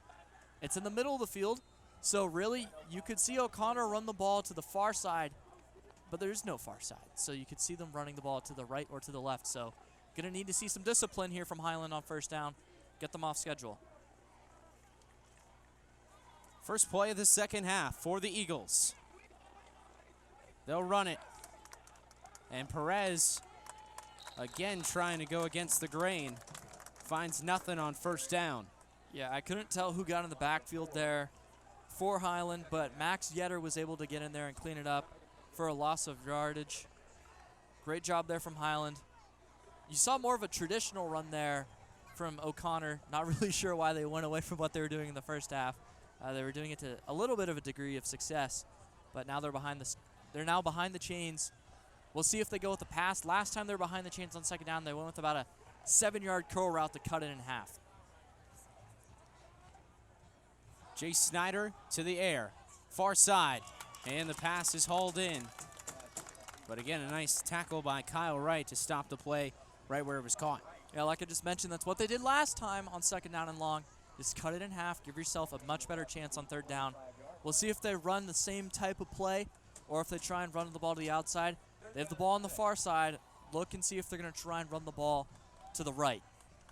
And that was Highland's weakness last year at times, was those soft hook to curl passing zone lanes that were opened up by their defense, which is designed to take away the big play, which they do very well. Pressure is after Snyder. He throws to the middle and the pass is caught. Hauled in by Cole Schmel. Looked like a little bit of a lapse in coverage there between Kyle Wright and Joseph Allen. Wright is the far side cornerback. He's done a good job so far, but he didn't really follow the man over in the middle of the field. There was no one down on the far side, and they just allowed a guy to little sneak in between the middle of the zones there. It's unfortunate. Once you get 2nd and 13, you might want to see Highland press up a little bit more on the corners and not allow them to get a reasonable range on 3rd down. First reception of the night for Cole Scamell. Dominguez Perez goes in motion. Fullback run up the middle into the teeth of the defense. And the Hawks bite back. 2nd down and 8 coming up. Highland's doing a good job of winning on 1st down, although O'Connor was able to gain some yardage there on 1st down. Only 2 yards, 2nd down and 8, so you're not really losing the battle on 1st down. They still need to gain 4 yards on each of the next 2 plays if they want to move the chains. I want to see Highland really limit O'Connor here, and they're going to line up in their typical formation here. This drive, which has already netted a 1st down, out near the 40-yard line. Snyder to the air, and he's going to let it go, and the pass is caught. The student section told you all you needed to hear. A nice completion by Snyder, and it's a 1st down for the Eagles across midfield into Highland territory. And for a team that never passes, that was a pretty good pass play. It was. Threw a little back shoulder fade after the sluggo. It's the slug and then the go. Did a nice job of selling the fake on the curl route and got downfield. Kyle Wright was right there, but a great throw on the outside. Didn't really let him do anything. Back to the run. Dominguez Perez. Left side. Man, what a hit. Joseph Allen picks up the phone and answers on the far side. A flag flies in as Dominguez Perez and Allen. This flag was from the referee who stands in the backfield. I'm going to assume that it's a holding penalty here on O'Connor.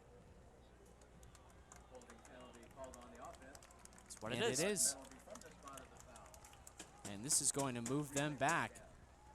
And Dom, you talk about a team that doesn't operate well when they get this far behind the sticks. Now you got to really open up your playbook. Might see another long pass play. Yeah, you might see that. I'd also think that on 1st down, O'Connor's just going to go with their bread and butter here and just run it outside. See if they can get the ball running across and get outside of the numbers and see how many yards you can get. But they also could go to that curl route. We're seeing a little bit of some press coverage here on the far side from Highland. 1st and 20 from the 48. Inside run. Nothing. Good job by Chance Cawthon. He got in the backfield originally, forced the run to cut back inside, not allowing O'Connor to get outside on their running plays. Now you get 2nd and really long. We've seen 2nd and 13, but we haven't seen 2nd down and 19. So what is O'Connor going to draw up here? Defensive coordinator for the Hawks, Jason Lyons, asked him a couple weeks ago to describe his defense, said blue collar. His team's not afraid to pick up the shovel and the hard hat and go to work. 2nd down and 19. Another pass play. Snyder rolling near side. And we'll just ditch it. You're going to get a roughing the passer penalty here. Late hit on the quarterback. It's just an undisciplined penalty there. You did a great job of not allowing him to roll back, forcing the quarterback for O'Connor to really just not get in a good position to throw the ball. But unfortunately, a late hit on the quarterback. I think you're going to see a 1st down be awarded to O'Connor. You never like to see those penalties, but you really hate to see them on a throwaway on 2nd down and 19. Oh, yeah, absolutely. So we have 2 flags here, actually. Actually, yeah, and good call, Dom. One of them is grounding, and the other is roughing the passer. So they should offset here. That's what's going to happen. And so we'll do it again. So a good break for Highland. But that's what you get when you pressure the quarterback. You're going to force him to make some mistakes. So the ball didn't get back to the line of scrimmage because he was outside of the pocket. Once you're outside the pocket, the ball either has to get past the line of scrimmage or it has to be in the area of an eligible receiver. There was no receivers behind the line of scrimmage to the near side. No. But the pass didn't get back to the line of scrimmage. So definitely a break after an undisciplined penalty for Highland, but it should be 3rd down and 19. And nobody in the area code on that 2nd down throw from Snyder, but they'll try him again. And he's going to go long down the field. A lot of hand fighting And there's the penalty. I don't know. It looked like those guys were both fighting for position, and it looked like the defender got dragged down. Definitely a rough call there. If they're going to throw up jump balls, you definitely just want to try and get your hands off the receiver, put yourself in a position to make a play on the ball. Don't allow the referee to make the calls, because just about every single one of them has gone against Highland so far. Except for those offsetting penalties. And a 15-yard penalty against the Hawks is going to sting. And it's going to give the Eagles a fresh set of downs and put them right back on schedule. And don't look now, this drive is nearly eaten up 5 minutes. And well in the Highland territory. Ball's just outside the 30. You're in the territory where you're probably looking at 4-down territory if O'Connor's within the length of the chains. It's definitely first down. How is it 2nd down and 6 after a pass interference penalty? I have no idea. That makes no sense.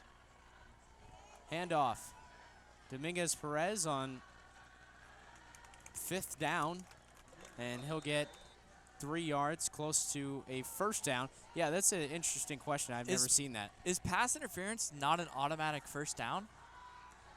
Because it was 2nd down and 19. It's a 15-yard penalty. We know But that. it is in any other football game I've watched, it is a automatic first down. That might have been a brain fart from the referees. Either way, O'Connor gets the first down on that little run up the middle. We're seeing them run the ball up the middle more on this drive. That's already 3 rushes up the middle on first down. So they're trying to make a concerted effort, I think, to get Highland to compact the box. And I wouldn't be surprised if they try and go outside here to the far left side of the field. They've lined up 2 backs behind Snyder. One of them is Dominguez Perez, and he gets the carry. And he's going outside, trying to get the edge, and he'll get sliced down on a nice tackle on the far side. That was number 25 for Highland, who got in on the tackle. Brady Trejo there was the outside linebacker. It definitely looked like he broke his contain, but it looked like he was held. So definitely another missed call there from the referees, but only holding them to 2 yards there. That play definitely could have been worse. It's exactly what I said I thought was going to happen, and Highland did a good job of expecting the same thing and stopping it. Yeah. You targeted a offensive lineman who could have been called for holding 55 Izzy Guevara, who had Brady Trejo pretty well in the grasp. The call's not very consistent on this drive, or as consistent as Highland would like. Straight give, and the dive is going into the shallow end. 3rd down coming up. Highland's doing a great job of stopping those runs up the middle. Looked like Cash Collimore was up and got the first hit on the running back there. Great job on defense. You're looking at a great opportunity to get off the field here. But if O'Connor gains some yardage here, you're going to see a tough decision. A long field goal, or you go for it on 4th down. So Highland, you definitely want to stop them here for no gain and make that decision even harder. 3rd down and 6. And a timeout's going to be taken by the Eagles before a pivotal 3rd down, because this drive has now gone over the 6.5 mark. It's killed half the quarter. Yes, they have taken the opening kick, and Highland has not seen the ball. And you have to wonder when they will see it in this 3rd quarter. No, and that's why you got to take advantage of those opportunities. We talked about it really early, and Highland didn't. They didn't do that in the first half, and it was just because of 2 drop passes. Now, who knows what happens on that 2nd drive of the game after the drop pass on 3rd down and 5. Maybe Highland turns the ball over. Maybe they don't convert on their next set of downs. But we don't know. You have the drop touchdown. You have the missed extra – not the missed extra point. The missed field goal. It's still a 1-score game. I don't know when O'Connor's going to score, because they've taken 6.5 minutes to move the ball 50 yards. But if they do get in the end zone here, you could be looking at a tie game. Yeah, you're looking at the interstellar of football drives. Slow, brooding, methodical, but it's working. 3rd down and 6. They have advanced the ball from their own territory inside the red zone, as the snap will come for the 24-yard line. Snyder looking right the whole way, throws, and it is just off the fingertips of his intended target, and it'll make it 4th down. Yeah, once again, he's been in coverage all game. Kyle Wright, he was right there. He made the receiver have to come back to get the ball, so that way he wouldn't get hit before he caught it. because of the little bit of a high throw, pass falls incomplete, and now it looks like O'Connor's going to be going for it on 4th down. That's why you wanted to make sure you got that stop on 3rd down and 6. That way it's 4th down and 6 and not 4th down and 2. I doubt they're going to run the ball up the middle here. You're going to look for an outside run or maybe some play action. Jay Snyder is shown on this drive. He could be trusted with the ball in his hands on 4th down, but it looks like the Eagles wanted a hard count. Wow, you've already seen O'Connor use 2 timeouts so far on back-to-back plays. I don't know how you don't have multiple plays drawn up there because you're in the same situation as you were on 3rd down. Yes. So you've wasted 2 timeouts because if you don't score, the last thing you want to be out of when you're trailing is timeouts in the second half. O'Connor's only going to have 1 more. Now, I mean, if you do convert here and use that timeout successfully, then it's all a moot point because then if you get some more points, it's a tie game and you're no longer trailing, feeling like, we just wasted our timeouts. But definitely risky to use a timeout on back-to-back plays just to try and convert on 3rd down and then 4th down and 6. Highland, if you're the corners, I'd line up right on that 1st down yard marker. Don't allow the ball to be thrown past the yard markers. And even if it gets thrown in front of you, if you line yourself up right there, you're giving yourself an opportunity to tackle the Eagles receivers or the running backs in front of the sticks. To this point, the most important play of the game. 4th down and 6 from the 24-yard line. It was Bryce all the way. Got to get it off. Pass is caught, and he is met, and he is thrown down. Nowhere close to a 1st down. The Highland defense makes their stand and wins the ball back for their offense. Yep, Brady Trejo got into the backfield and made Jay Snyder throw the ball early, and then Cole Crandall, like I talked about, he remained disciplined on the back half of that defense. He saw the pass get thrown in front of him, got up, made the tackle in front of the yard to gain. That's perfect execution there from Highland. They got off the field, and now we get to see the offense that was cruising in the first half. Let's see if they can actually capitalize and score some points. Gage Daly, who has not seen the football in what feels like an hour and a half, is going to take the snap. Trujillo, right side, now weaves back to the middle and is going to get arm wrestled down as he gets out across the 25-yard line. So Highland's offense, which has had ample amount of time to think about what they're going to do on this drive at halftime, and then a long drive for the Eagles. We just saw that first play, a run play, kind of following up on what Coach Farrell said. They want to get back to the run, a little bit pass happy in that first half. And Trujillo's back on the field after leaving early on that final drive. It's important. Exactly, and a stinger in the first half where he hobbled off. He's back in the game and running just fine. Left side, and a big hole for Trujillo. Gets him close to a 1st down out across the 30. Yeah, great blocking by the left side of the offensive line. That's what we saw from last week. Caleb Lomu, number 72. Chandler Barton did a great job of opening up the hole. The secondary on Sandra Day O'Connor did a good job of limiting the run, though. 3rd and 1. And Highland is going to get the Eagles to jump. As spinning backwards was the left guard, A.J. Dutchover. And it's going to be a Highland 1st down thanks to the Eagles defense. Pre-snap penalty, Dom. Yep, taking advantage of the fact that O'Connor feels like they have to get into the backfield in order to stop this Highland offense. The hard count, we haven't really seen that so far today from Highland, and they pulled it out at the right time. Fresh set of downs out to the 35. Stewart goes in motion. Trujillo. And Highland being as loyal to the run as they've been all season long. Yeah, you know, a 3-yard gain there on 1st down. It's not the end of the world, but it's not a great gain there on 1st down. Not really setting yourself up, but you want to see another positive gain here on 2nd down to set yourself up on 3rd down.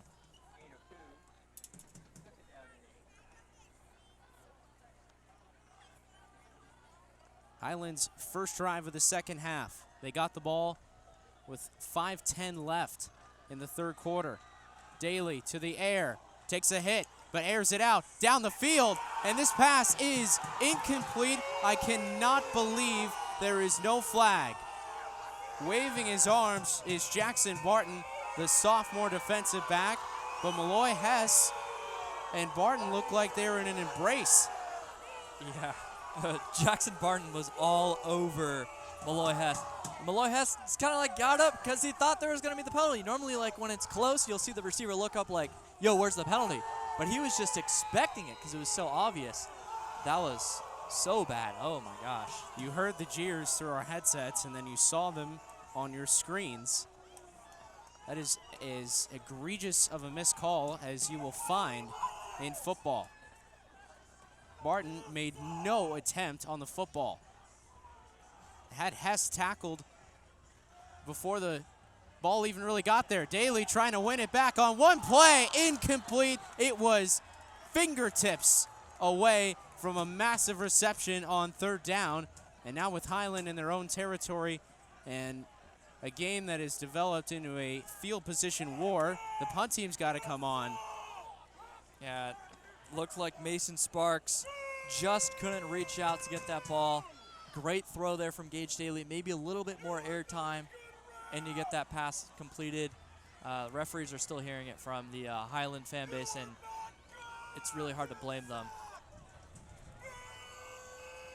Preston Bryce in to kick as Highland shuffles the formation.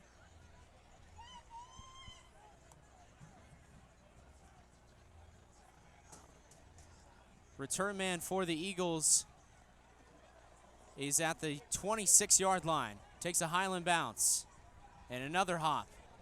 That's and really bad returning there. You got to go up and get that ball. First bounce was at the 25-yard line. Highland's able to down it at the 11-yard line. So great punt there and great job on kick coverage there to make sure that Sandra Day O'Connor has to go the length of the field there, because we haven't really seen them do that so far tonight. This crowd is still in disbelief of the atrocity that was the refereeing on that downfield pass. Well, I mean, I was going to say, Dom, it's easy for you to say we're up here in polos, not being chased down by a guy in a helmet and pads racing after you. It's daunting to go up and pick up the ball on a high hop like that. But you're right. You have to pick it up because it costs your team 15 yards. And instead of or just go catch drive, the punt originally. Yeah. We haven't seen a deep punt so far. It's a lot of rolling, too. Instead of first down, as by the shirt, by the shoes, and then the rest of Brian Dominguez-Perez is slung down inside the 5. Yeah, Brady Trejo has stepped up a ton here in the second half on the defensive end. He was all over that running play. You now have Sandra Day O'Connor behind schedule. We've seen on second down and long, they've gone to that little curl route on the left side. We got Kyle Wright lined up on the far side. We'll see if he'll bite on the curl route or if he'll just give him 6-7 yards, which is what they've been willing to do. Maybe you play deep, act like you're going to defend the curl, and then come up a little early, but we'll see what happens here. Great job by the Hawks in the second half as the pass thrown to the far side and hauled in. But another gang tackle by the Highland defense makes it third down. Great job by the Hawks in the second half, Dom, pushing Sandra Day O'Connor behind the sticks on first down. Yeah, got another gain there on that little curl route. With the way they've done this every single time on second down and long, just press them. Because even if he wants to do that curl and go or a curl, it's not going to be open either way, but giving them 6-7 yards to now make it third down and 6, you're doing yourself a disservice. A really important play considering how few times either team's got the ball. Snyder, again, they move the pocket. Snyder stops, started, throws to the sideline, incomplete. Yeah, it's a great job. They got the guy in the flats covered, had the comebacker covered on the far side, and you also had the crossing route covered. Every single receiver for Sandra Day O'Connor was blanketed by a Hawks defender. That's a great job. Despite the officiating on the last drive, the defense comes out, gets their first 3 and out of the game, which is hard to believe considering how good this Highland defense has been all year, and they're coming in facing a 1-3 opponent. But that just shows you O'Connor came to play, and so far they've pretty much executed their plan on offense, but that's 2 defensive stops for Highland to start the half. It also shows you that the halftime adjustments by Jason Lyons has worked. This is going to go off Crandall's hands Ball's because touched. that was a booming punt. And now Crandall trying to get to the sidelines, and everybody who could have thrown a flag threw a flag. I mean, Yeah, and that, they that threw is a flag. a penalty. They threw a flag. Every official that could have thrown a flag tossed one. There were officials at the Sandra Day O'Connor 30-yard line that threw a flag, and now they're all dropping in the center. Still I don't throwing know why flags. the ref felt the need to throw the flag there, but that was a penalty because it's a safety rule here. Yep. You're looking at a block from the blind side. When you're making the block for a Highland guy, you got to be facing your end zone, the end zone that you're going to. But when he made that block, he was actually facing about the corner of the far right end zone here on your broadcast. That is an illegal blindside block. Really hoping you don't get an ejection here. It doesn't look like it. And it's not. You're not going to get good field position here. That booming punt, you're going to hear some more jeers from the fan base. That's based on what the referees have called prior. I thought that was the correct call. A little bit of undisciplined football there. Trying to do a little too much as a blocker. You just want to let the defender come into you. You don't need to make contact when the defender's running. Highland's going to get backed up to their own 18-yard line as the football rejoins the field of play. That was a good explanation on that blindside block, Dom. Thank you. That's why I'm here. Of course, those are the types of plays that officials are trying to drive out of the game. Daly, plenty of time, lets it go, far sideline, incomplete, and there is what you call a makeup flag. Looked like it May have been pass interference anyways, but yeah, I think he was grabbing him and not allowing the receiver to, because you definitely saw, I can't pick up the number there. We got 11. That's Hunter Stewart. He was definitely trying to pull away from the defender there, and when you get some pulling on the side, you're definitely going to get that flag, because that's an easy one. I mean, this one down the left sideline, the near sideline, should have been easy too. Is in the textbook of when to call pass interference, but either way, Highland was going to get a pass interference penalty. But you don't referee on a textbook. You referee in the field. Exactly. So that's why you've seen some missed calls so far. And instead of a 15-yard penalty, Highland is going to advance 5 yards, and now we're going to have a conversation. So this has been this referee an exercise in officiating tonight. They're confused. Let's just say it how it is, Jack. it's been brutal. And just about everything's been going against And Highland. that's why they pay you as the analyst? And not the referee. Exactly. I'm a baseball umpire. I'm not a football ref. That's why they pay us to call the game. 2nd down and 5. Trujillo trying to move with his offensive lineman and picks up some positive yardage. Yeah, nice little run there to the right side. Like Cooper Stevens got a nice downfield block. Unfortunately, Trujillo wasn't able to break it. 20 seconds away from the end of a third quarter with simultaneously a lot of action and nothing at all in terms of scoring or serious threats to scoring. I guess it's 3rd down. What is going on? 3rd down and 3. We're going to find out the conclusion to this play in the 4th quarter, because that's the horn. What a slog of a 12-minute quarter. That was the most interesting quarter of football I've watched in a long time. And at the end of all of it, the dust clears and Highland has the same advantage that they did at the end of the first half, but a lot happened in between. After the end of 3, it is the Hawks 14, the Eagles 7 will return to O'Connor Field in just a bit.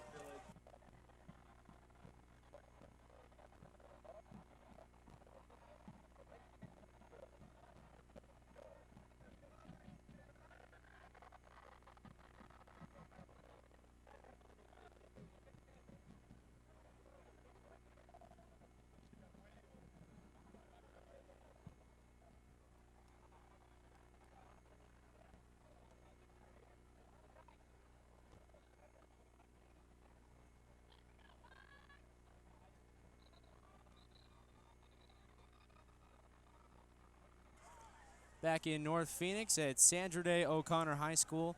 Second game on this road trip, I should say, for the Highland Hawks. Last week in Desert Vista. Then Highland will return home before 3 road games at the end of the season, and they might have just drawn another Eagle offside. It's going to be a false start. Oh, it is going to be a false start. Another eagle eye by Dom Stern. So it goes from 3rd and 2 to 3rd and 7. But as we rejoin the broadcast, Jack Johnson, Dom Stern for this 4th quarter, it really shouldn't even be 3rd down. No. I mean, we don't know what's going on. So first off, there's no like speakers over here to hear what the referees are saying. So when there was a penalty on 1st down, we're not really sure what happened. It counted as a play too. This referee crew is just lost. It's been brutal. A lot of missed calls, a lot of incorrectly ruled situations too. It's been rough. 3rd down and 8 from the 19. Daly still got it and has a lot of time and is going to take off. Wow! Daly hit him with the sauce. Gets across the 25-yard line out near the 30. It's going to be close to a Highland 1st down. They're going to bring the chains forward. Gage Daly picks it up by himself. Depending on whether you play PlayStation or Xbox, that's the circle or the B button. Nice little spin move there from Gage Daly. O'Connor did a nice job of protecting every single receiver downfield. Daly made the discipline play, not trying to put the ball in trouble. And he runs it, gets the 1st down. Gage Daly spinning out of tackles like 2004 Mike Vick. 1st down and 10 from the 29-yard line. A quick pass is going to be batted down for the 2nd time tonight. You never really bring in the height for Gage Daly, but with a defensive line as tall as Sandra Day O'Connor has, they've been able to get their mitts on a few passes. Yeah, and it's unfortunate because Hunter Stewart, he was wide open there. Who knows how far he's able to break that play, but a little underneath routes, those are the passes that normally get broken up by tall defensive linemen, and that's their job. You know, if you're rushing the passer and you're not going to get there and you see the quarterback trying to throw the ball, put your hands up, do something. You know, standing there does you no good, but trying to deflect the pass, that's what result you can get. After the deflection, it's 2nd down and 10. Back to the ground game. Cawthon has to fight off a couple would-be tacklers and is spinning and fighting his way forward for extra yards. Job by Cawthon there just to gain anything. Make it a lot more reasonable for Highland here on 3rd down. It's probably unlikely that the bruiser back is going to get the 1st down here on 3rd down and 7, but if it's anywhere near close on a conversion here, Cawthon's not going to get a lot of the credit that he deserves for just gaining 3 yards there on a play that could have easily gone for a loss. Man, when you get the out-of-town scoreboard, teams like Basha, Chandler, and Hamilton, they're going to say, man, Highland only up 14-7 against Sandra Day O'Connor. Maybe they're not as good as we thought, but it's really just been Highland has missed a couple opportunities. New quarterback in the game for the Hawks. It's Walters. No, actually, it's still Daly. And he'll come to the near side and get knocked down. For whatever reason, Don, that looked like a different quarterback. It might have just been the formation they had. Yeah, and you can definitely see the very frustrated with the performance so far in the 2nd half. Listen, a lot of things haven't gone their way that they can't control, like the officiating. But I don't know what coach has got to tell them on the sideline, like, hey, we just got to go out there and control the things that we can control. We know we're the better team here. And we're actually going to see a punt with the wind. We're going to see this returner is actually up very close. I'd like to see if we can see a punt over the returner here. We're going to get a flag. I think that's 12 men on the defense. This could make a very interesting decision here if you're Highland. And it is against the defense. Do go for this, because now it's 4th and 2. And it's going to be 4th and Brock Farrell has the play sheet in hand. He's marching up the sideline. The problem is the offense is already over here at the screen, so they're not really close. And maybe if they were in the hip pocket of Brock Farrell, he would have gone for it. And we saw him call a fake last week, and it resulted in a touchdown later. We'll see if they dial something else up. They got everybody up on the line of scrimmage. The wind that had died down is picking back up once again, back to its pregame levels. They changed the formation. Bryce handles the snap clean. It is a wobbly kick, and going down to both knees to make the reception on the punt at the 30-yard line is Jordan Covington.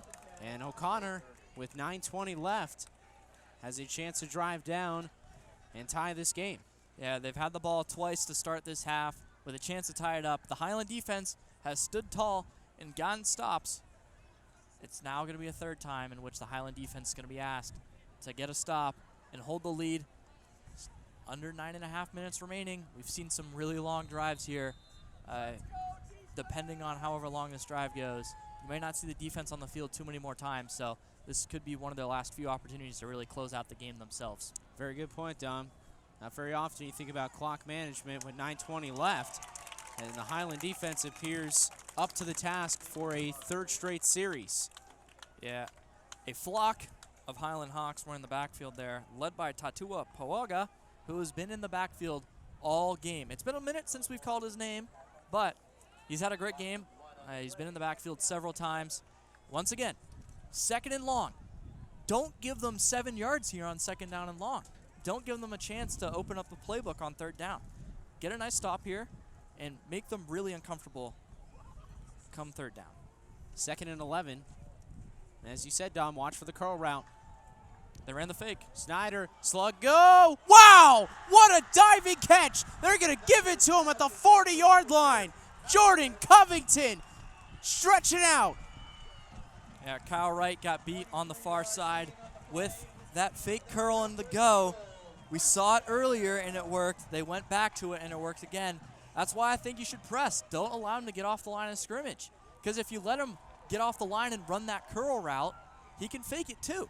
So these adjustments that we've talked about needing to be made on defense, they've done so against the run, but they haven't adjusted on those second down and longs all game. Jordan Covington with the reception of the year for the Eagles. Stretched out like he was on a board. And it's 1st down and 10, and now 2nd and 4 after the fullback dive, net 6 yards. And the Eagles in Highland territory inside of 8 minutes left. Yeah, so we've seen a pass down the field, then we've seen a run up the middle. What do you think they're going to do here? I imagine they're going to try and run the ball to the far side of the field, or sorry, the wide side of the field, the near side. They're going to run it left here, I'd assume. Nope. Hand off. And it's BPD shuffling forward, and they're going to bring the sticks. It's a 1st down. Yeah, really closing in on the red zone here of Highland. O'Connor hasn't really been in the red zone all game. It's just been one scoring drive. Outside of that, they've been outside of the red zone. Once we see that field shorten up, it really limits the playbook for O'Connor. If you're Highland, you definitely want to keep them out of the red zone and really make those decisions hard on whether or not they want to kick it or go for it. But down 7, who knows? One big play on this drive has gotten the Eagles this far down the field. Another straight handoff, and it'll make it 2nd down and 7. They've remained content with just running the ball straight up the middle, gaining some yards. It's working. Don't fix a working clock. That's what O'Connor keeps doing. And they are taking their time to get the play calls in as the play clock continues to drip down. Now ticking inside of 6 minutes and 20 seconds. They'll throw to the end zone, to the corner, incomplete. Ball was really underthrown, and it was thrown into double coverage. Good job by Highland, remaining disciplined. 3rd down and long. It's been a minute since we've seen this. Can Highland get off the field? And also, can they hold them to 0 or just short yardage? That way, 4th down, when O'Connor likely goes for it, given that they're down by 7 and it would be a long field goal. Make it as difficult as possible on 4th down.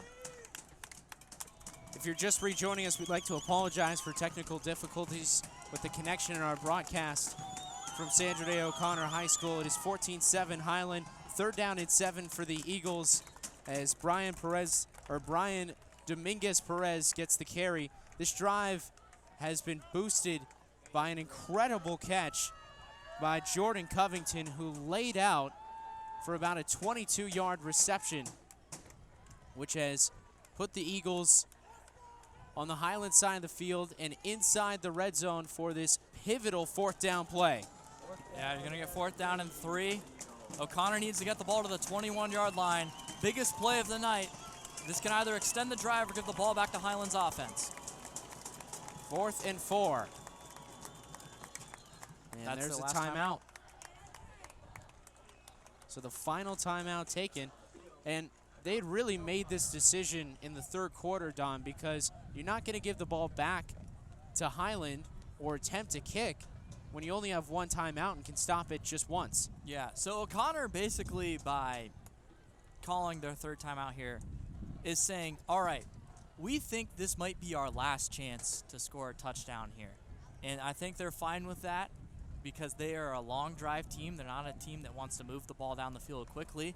So they know if they get a touchdown here, or if they get the first down here, calling a timeout, getting the right play call, making sure everyone's on the same page is worth it because they know if they don't score here, they probably won't get another chance if Highland's going to drive down the field or punt, make it a long field.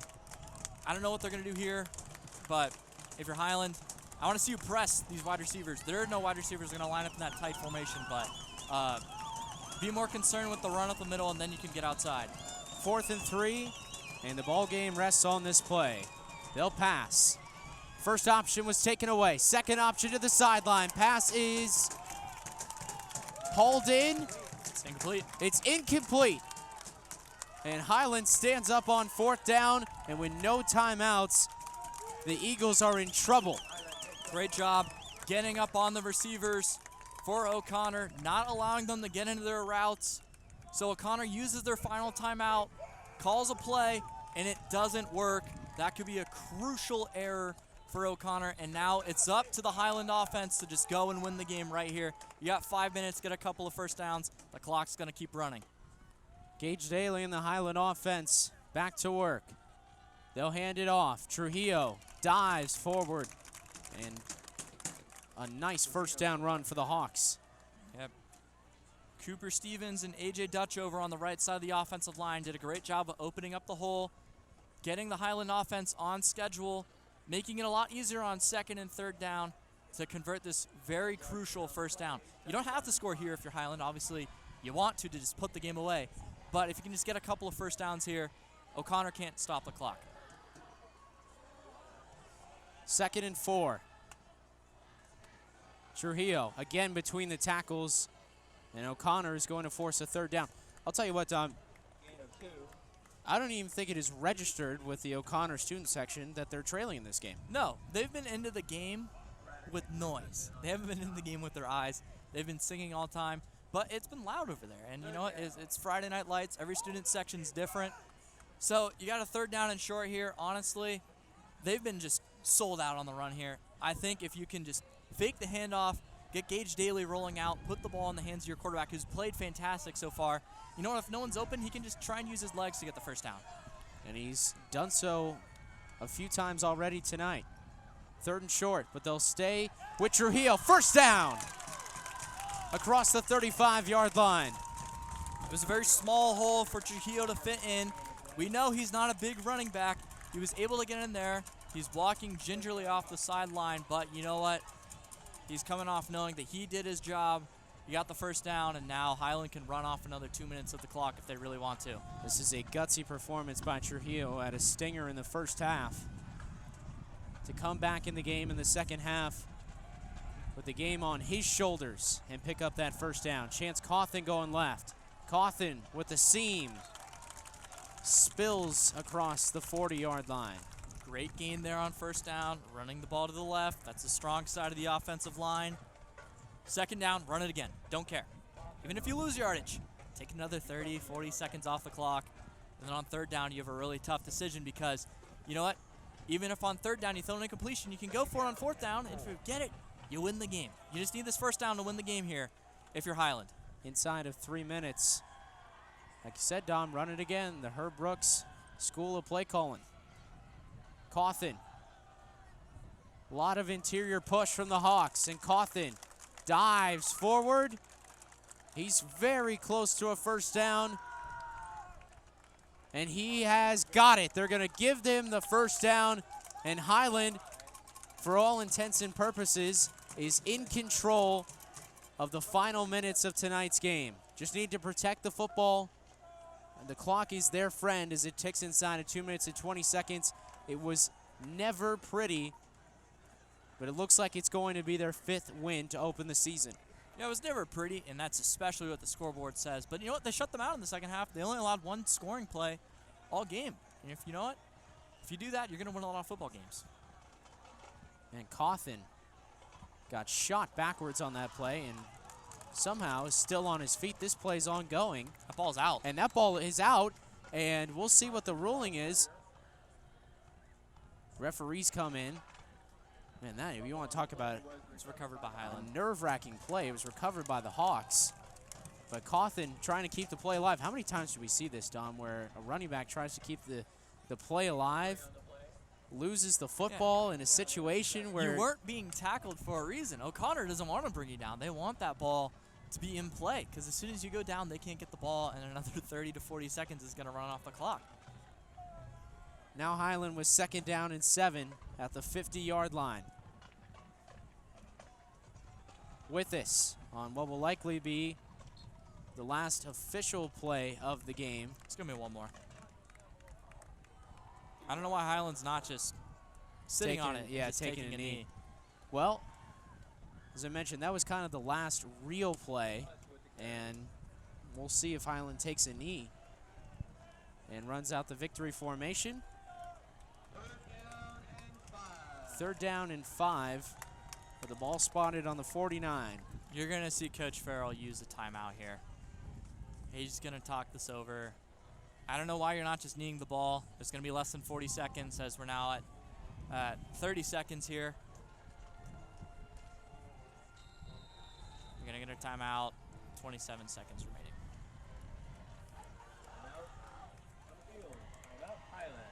So, Dom, this gives us the perfect chance to recap tonight's game. Both teams get shut out in the second half. It was never pretty, as I mentioned.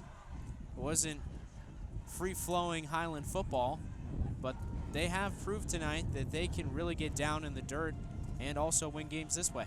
Yeah, you mentioned it. This defense, it's a blue-collar defense. They'll play gritty. They'll get down in the dirt when they need to, and that's exactly what they did. This offense for O'Connor is not easy to stop, and it's not an offense that you can really prepare for in practice. It's the ideal situation of it. It's not something that they've seen in games. We're going to see a kneel down here from Highland, which is what they should have done on 1st and 2nd down.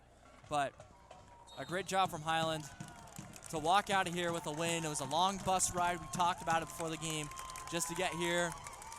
Hard-fought win. O'Connor at 1-3. You know what? They probably wanted to really win this game because 1-4 and 2-3. Those are 2 vastly different records. So they came out and showed that they wanted to win this game. You know what? They played well. I think O'Connor deserves a lot of credit, but so does Highland for withstanding the Hawks, or withstanding the Eagles and showing that the Hawks are the superior bird. So Highland travels a long ways, all the way up to the fingertips of the Phoenix area in the Valley of the Sun. They'll travel back to Gilbert tonight.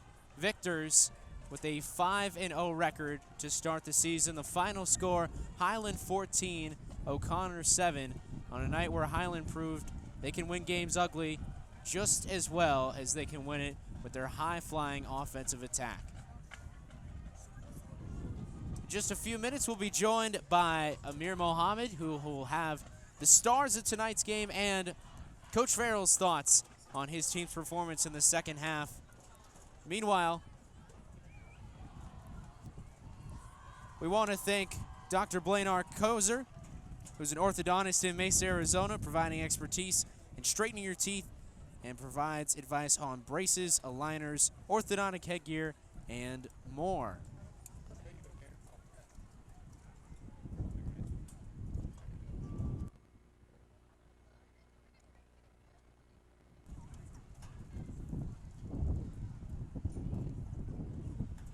And as the wind starts to swirl here at Sandra Day O'Connor High School, Jack Johnson, Dom Stern. Well, it wasn't exactly the points that we thought. The offensive attack, we didn't see Gage Daly throw for 400 yards. But it doesn't matter. Nope. Because a W is a W. And at the end of the day, Highland's 5-0. Yeah, it doesn't matter what font you type in. A W is still a W. So sometimes the game's not going to go the way that you think it is. But that doesn't matter because at the end of the day, you got to come out and you got to find a way to win the game. That's exactly what Highland did. That way involved stopping this O'Connor offense that you're never going to really see in high school football.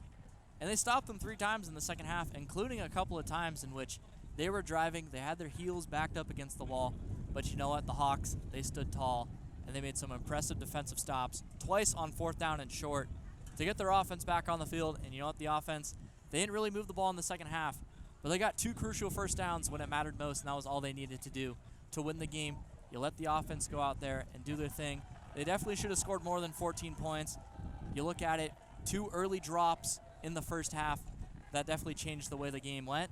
But a win was a win, and if you're Highland, you can't really be kicking yourself too much. Doesn't matter what font you type in. Highland is 5-0 on their season, halfway through the regular season in 2021, and this has all the makings of a Highland team that can really make some damage or make some noise as the season winds down and the Hawks look to qualify for their first ever Open Division playoff berth. Let's go down to the sideline. Steven Trujillo showed a lot of heart tonight, Amir, and he's standing down with you. What a performance as the Highland Hawks get a 14-7 victory. I'm here with Highland Hawks running back Steven Trujillo. Steven, that's touch.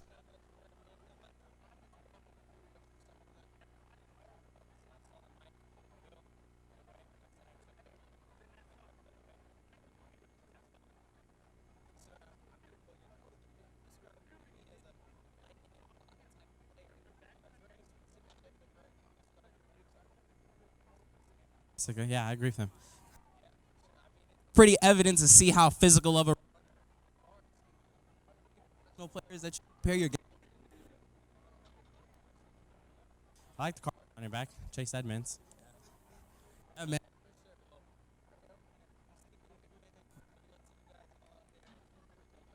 ABs.